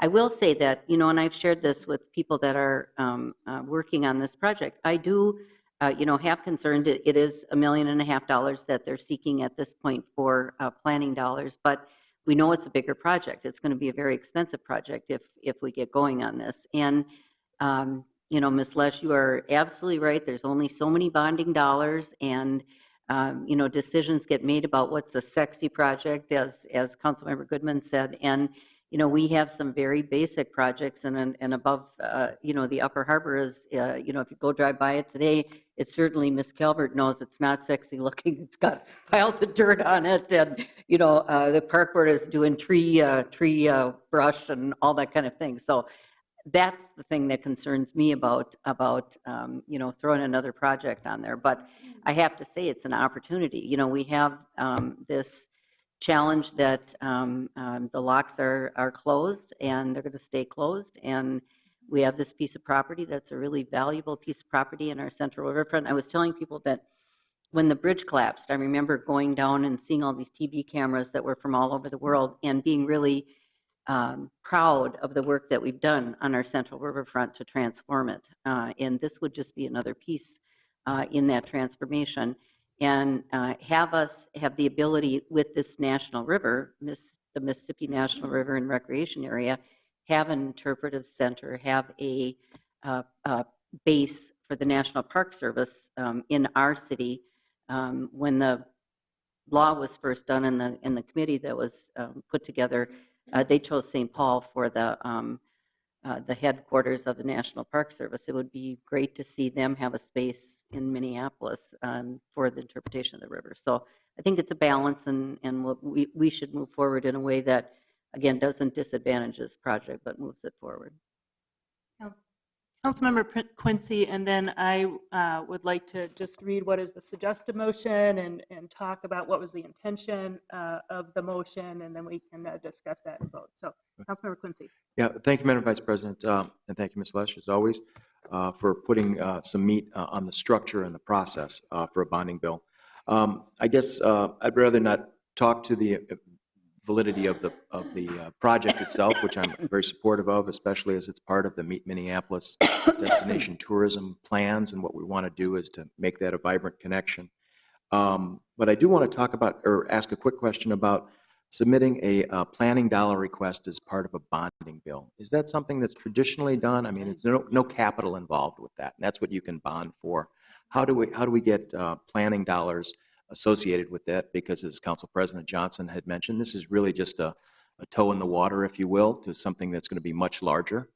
Are we going to be on the hook for future requests on bonding as related to the capital project of a $50 million project versus what's planning dollars do? Why can't this just be done on a straight appropriation? Councilmember Quincy and Madam Chair, when it comes to the initial upfront pre-design and design, we say pre-design and design as opposed to planning. In layman's terms, they all sound the same to us, but MMB does not, will not release funds, and the legislature will not appropriate funds in the bonding process for planning. They will, though, for design and pre-design. So that is a very common occurrence. That project will come with an initial pre-design and design request. It does not obligate you to future requests. Legislators will ask, you know, what is the grand scheme? Where is this train heading? If you're here for pre-design and design, where are we going, and what's the time frame for that? And MMB does ask in their submissions, what are you anticipating for the out years to come back and ask for? And legislators will ask that, but there's no obligation. And yes, other types of appropriations would also be an option. Those tend to be, if you go through a grant process, of course, competitive. And if there's an attempt to just get a line item appropriation in a legislative appropriation bill, then there's a different lobbying path for that. But you could always use cash is always fine. All right. Thank you, Councilmember Quincy. Well, let me describe what is, it's actually two motions together that are suggested, and I'll make this motion.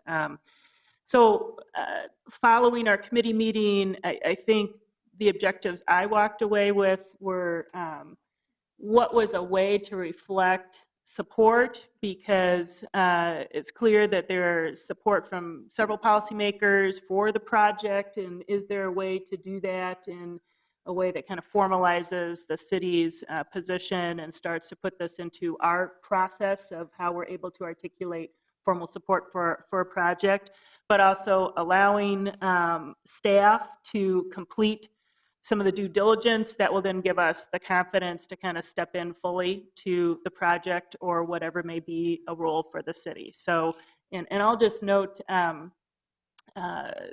stuff around the lock and the dam is complicated. I remember when Pierre Ouellette was here at the city of Minneapolis and led some of the efforts with CPED staff around the concerns with fish issues and other things. And just, it is a very complicated area with multiple federal jurisdictions or departments that that often need to be explored on kind of what might be the implications.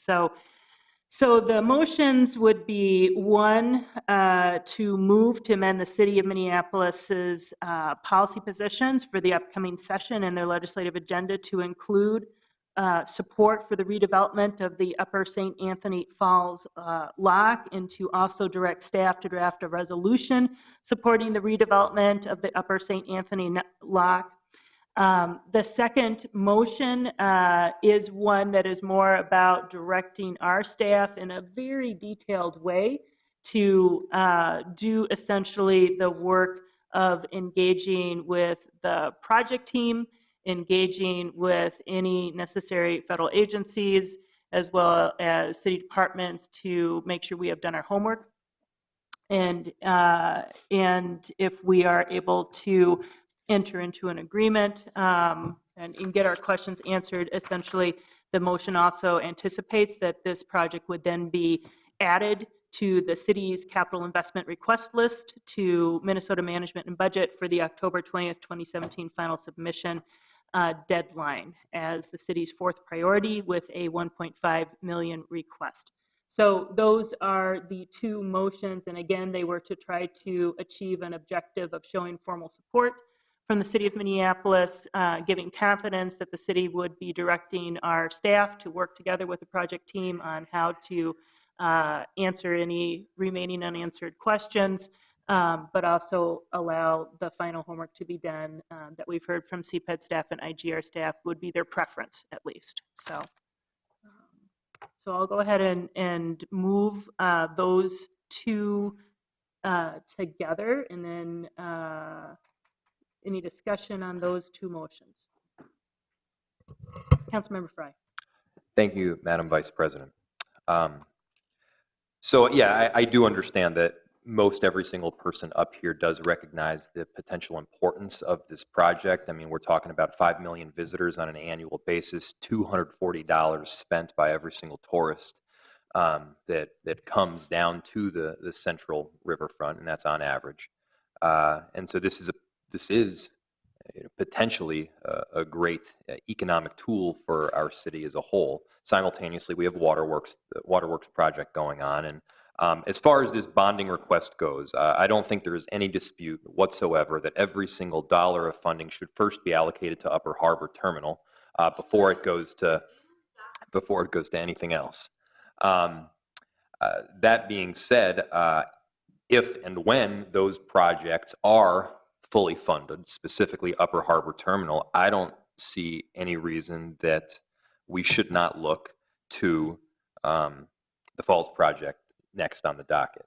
So the question in my mind is this: it's either having it on the list, having the Falls project on the list with the possibility of taking it off, versus having the project off the list with the possibility of putting it on.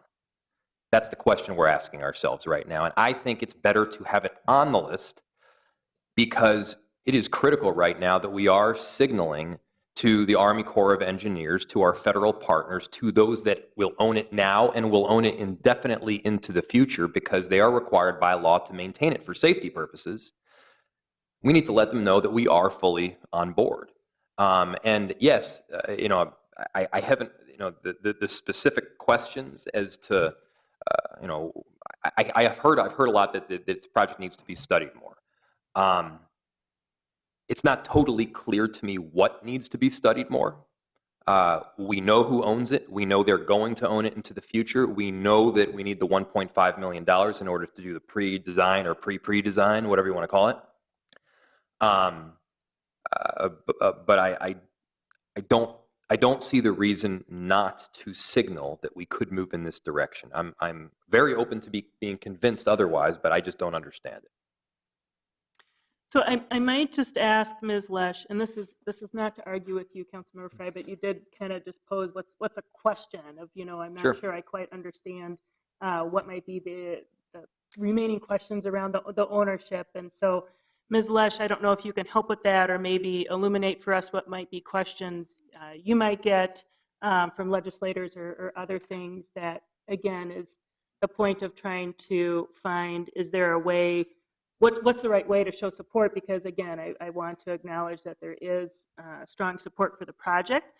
The question is, what's the balance of showing the support and just making sure we're doing so in the ways that allow us to do our homework. So.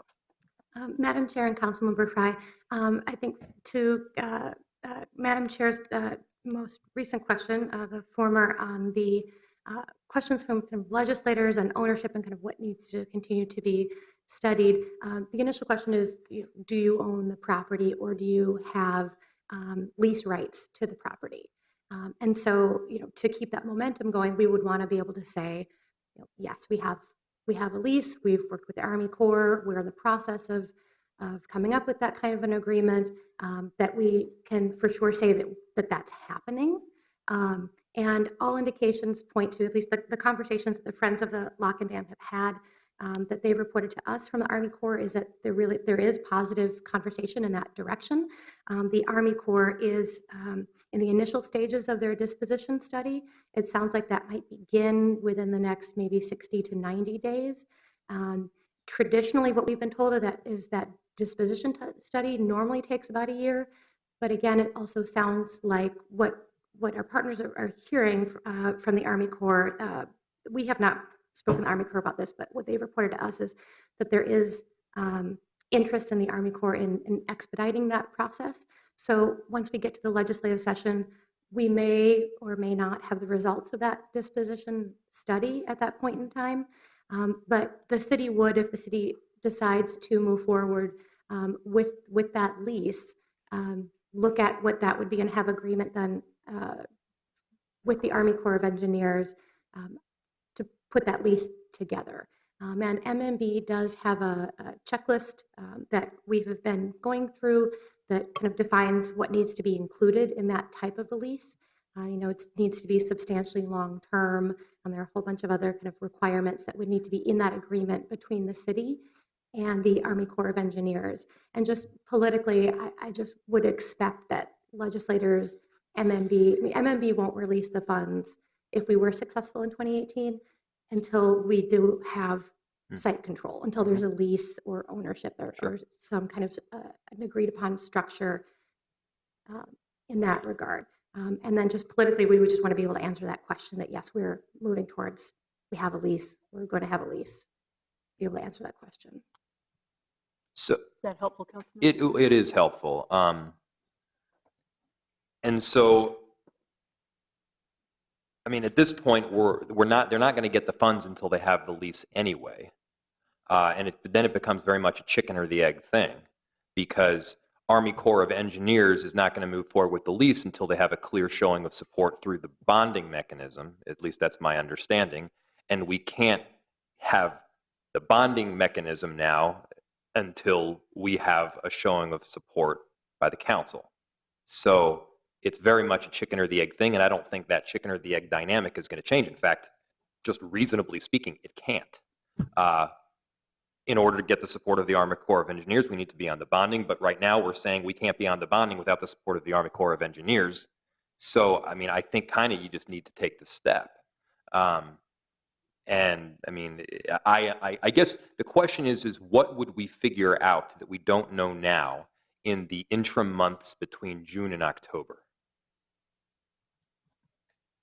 Madam Chair and Councilmember, it's my understanding that the Army Corps is meeting, I think they've committed to meeting within 60 days of June 2nd. It's what they communicated to Friends of the Lock and Dam, and then they will begin the disposition study at that point in time. That's my understanding.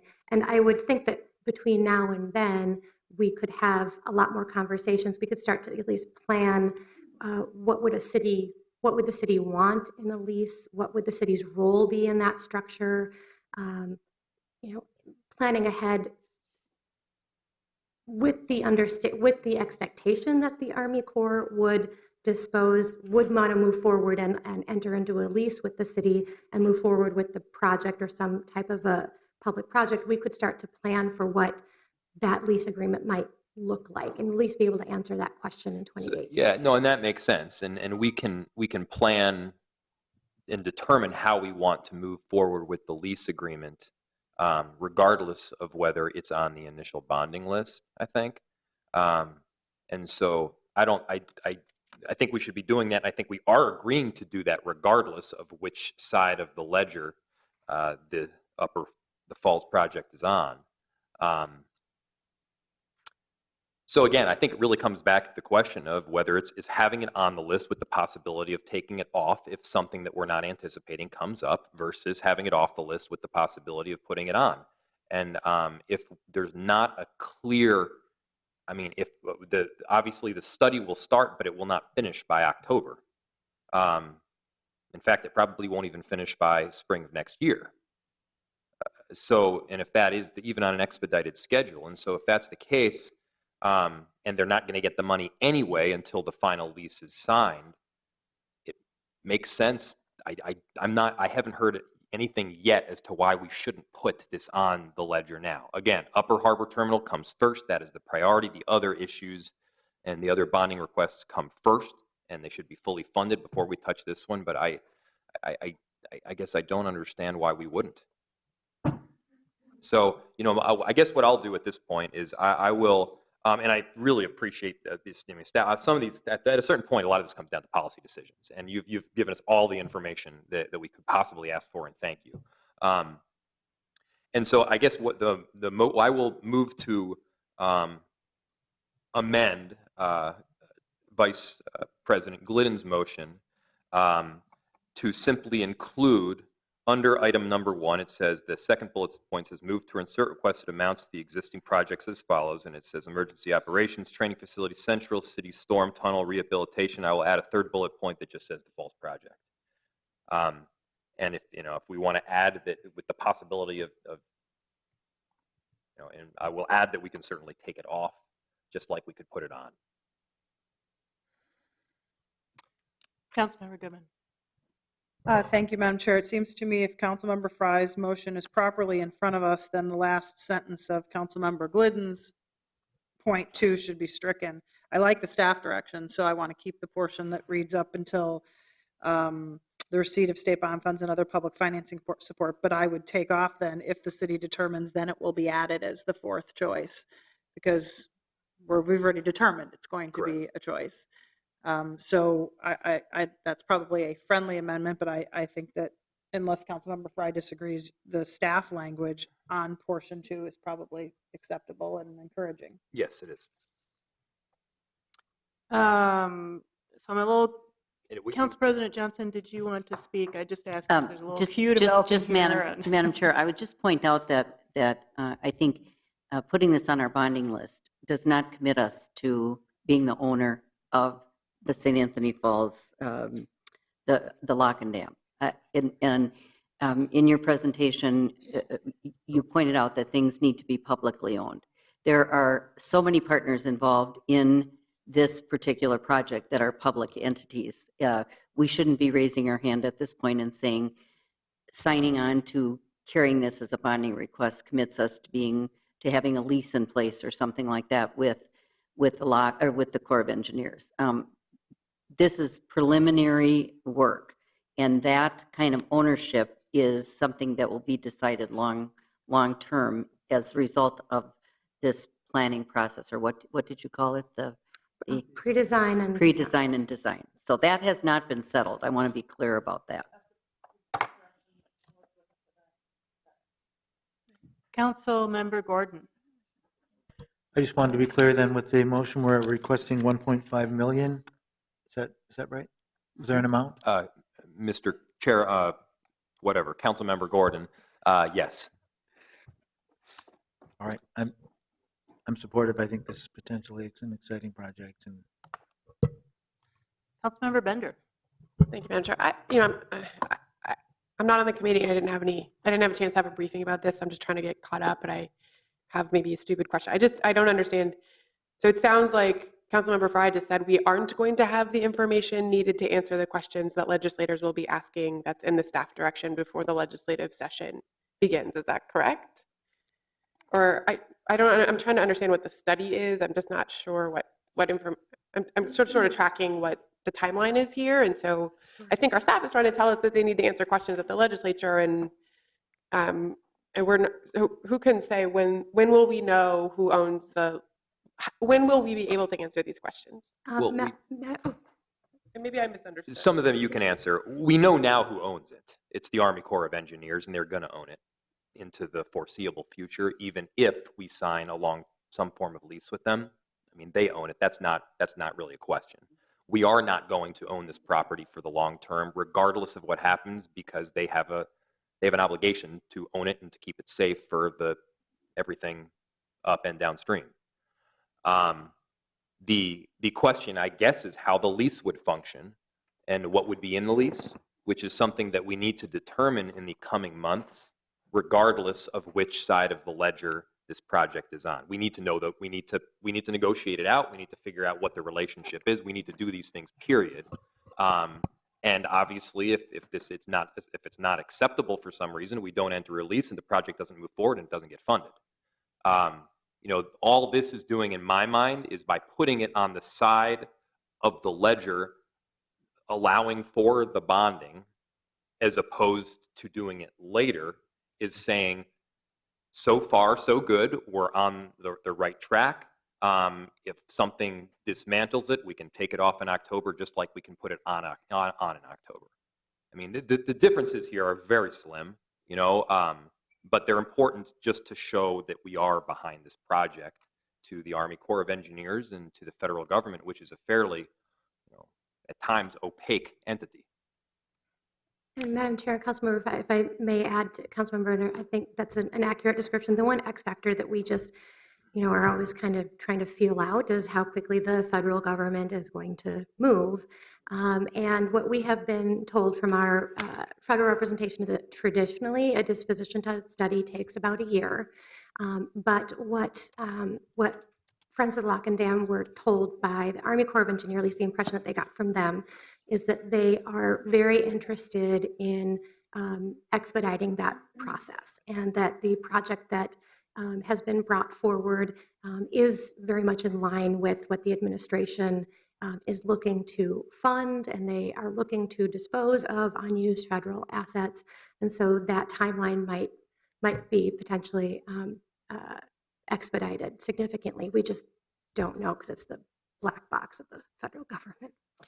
So we have another council member in queue. I realized that, Mr. Frank is here and he doesn't have to speak if he doesn't want to. I just wanted to make sure if there was something other than the lease that from a CPED perspective would be the kind of thing that you want to, that your staff would be working on in preparation for this. I want to make sure that we've had an opportunity just to understand that, so.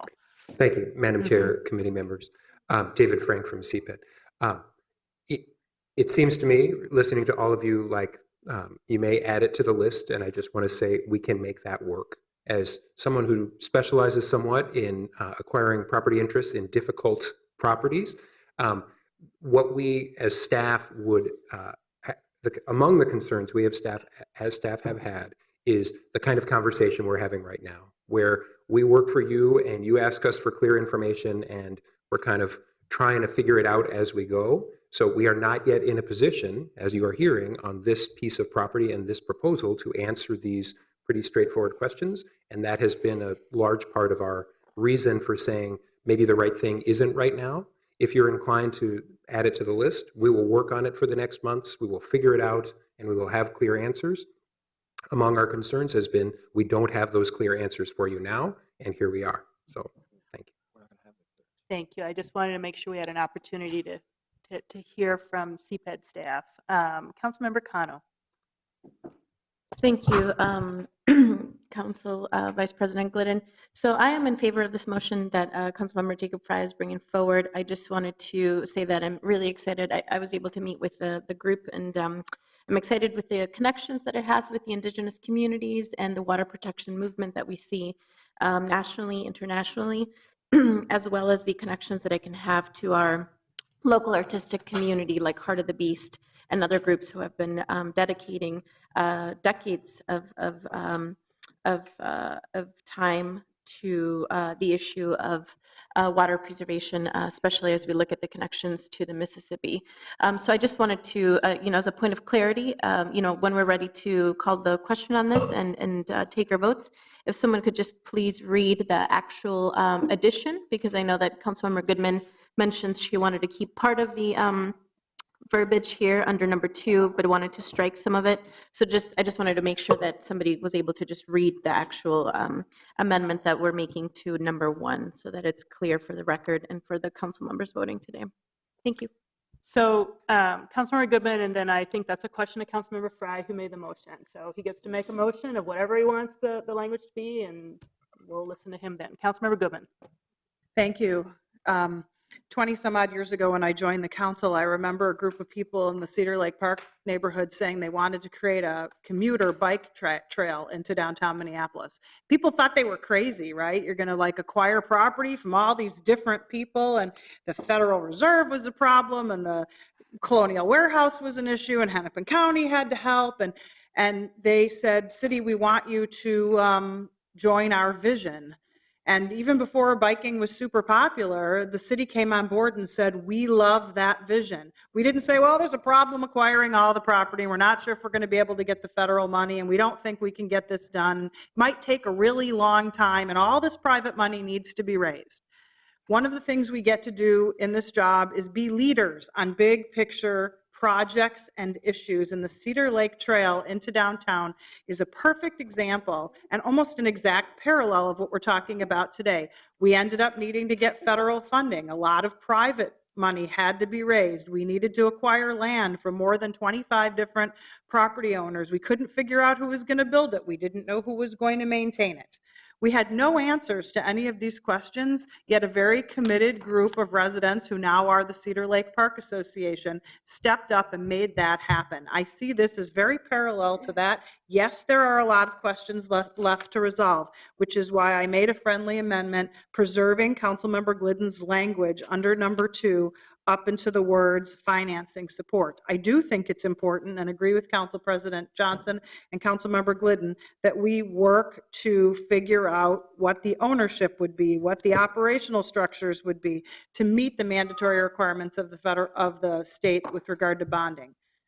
But we should move this project up onto our main priority list because it, like many before these, have become aspirational, important projects for our city. And we have the responsibility as stewards of almost the best part of the Mississippi River along its very long line to be able to share and interpret that information with the general public. I think this is a great project, and it reminds me of many before it, and I would urge us to move forward with it. Councilmember Frye? Madam Chair, I don't have anything further. I guess I'll just clarify the amendment, which is to add a bullet point under item number 1, the first bold bullet point, or the second bold bullet point to say the Falls Project. So it should say the Falls Project just below Central City Storm Tunnel Rehabilitation, and then striking the language starting with on item number 2, starting with if the city of Minneapolis determines that it will enter into an agreement, et cetera, for the rest of that paragraph. So what I will take, I actually hadn't moved the Upper Harbor portion, but I'll go ahead and just make it clear that this is a motion that includes all, I think we just need items 1 and 2, then we don't really need item 3. And then we will substitute the language that Councilmember Frye has described to amend items number 1 and number 2. Yes, ma'am. Madam Chair, Councilmember Frye, just a note on the verbiage of it. Sure. I wouldn't want to maybe say the falls and kind of be wedded to that proper name. That's a and good also point. for marketing purposes, redevelopment of the upper, I would say redevelopment of the upper St. Anthony lock. Yeah, that sounds That fine. is a good point. If You know what, comfortable with I that. guess we'll say that we can maybe do final workshopping between now and Friday, and that might be good just to make sure we have correct language and other items. So I'll just make that note. So, Madam Chair, just when you say correct language, Public Works should probably be added to the staff list. so that motion is in front of us. Discussion? Councilmember Bender.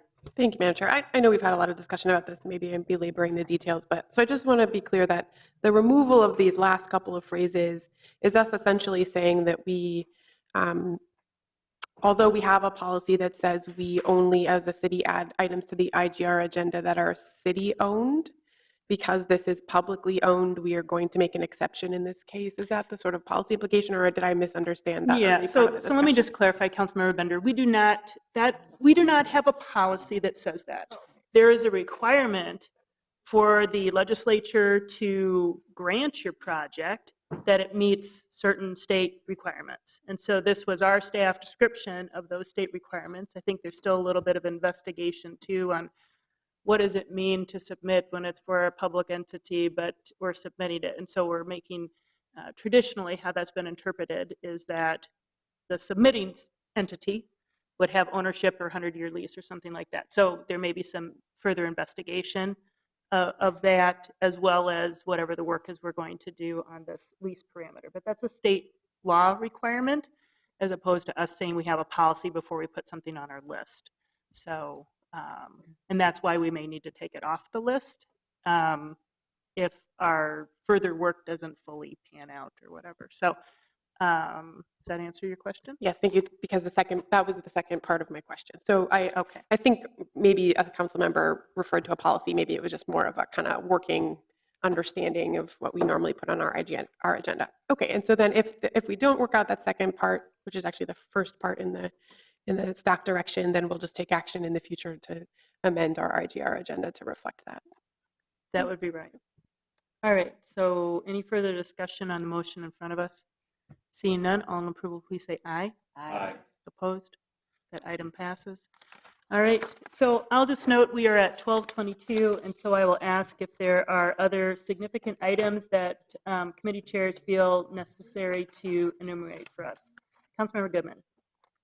Thank you, Madam Chair. We have 14 items we're bringing forward tomorrow. I just want to note some questions about item number 14, which is a contract amendment with Homeline for legal services for Minneapolis renters. We are increasing that contract up to $300,000 so that we can have everyone covered through the end of the year.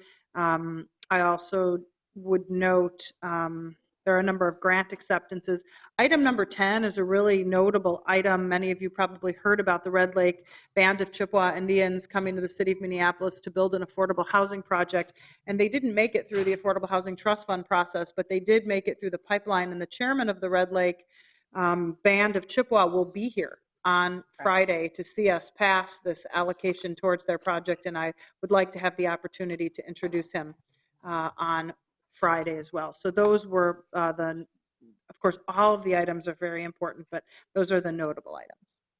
Thank you. Councilmember Gordon, anything significant that you need to mention from health, environment, and community engagement? Forward, pretty straightforward, nothing significant or noteworthy. Okay, we've already had a lot of discussion of intergovernmental relations, public safety, civil rights, emergency management, anything significant? Councilmember Yang, he says no. Transportation and Public Works, Councilmember Palmisano, anything significant you'd like to mention? Okay. Ways and Means, Councilmember Quincy. Councilmember Glidden, I think everything's pretty straightforward. I just want to point out 13 and 14 are collective bargaining agreements. Okay. And then finally, our Zoning and Planning Committee with Councilmember Bender. Madam Chair, there are 3 items, all of which are typical work of the committee. All right, thank you. So with that, we have concluded with our business and we are adjourned.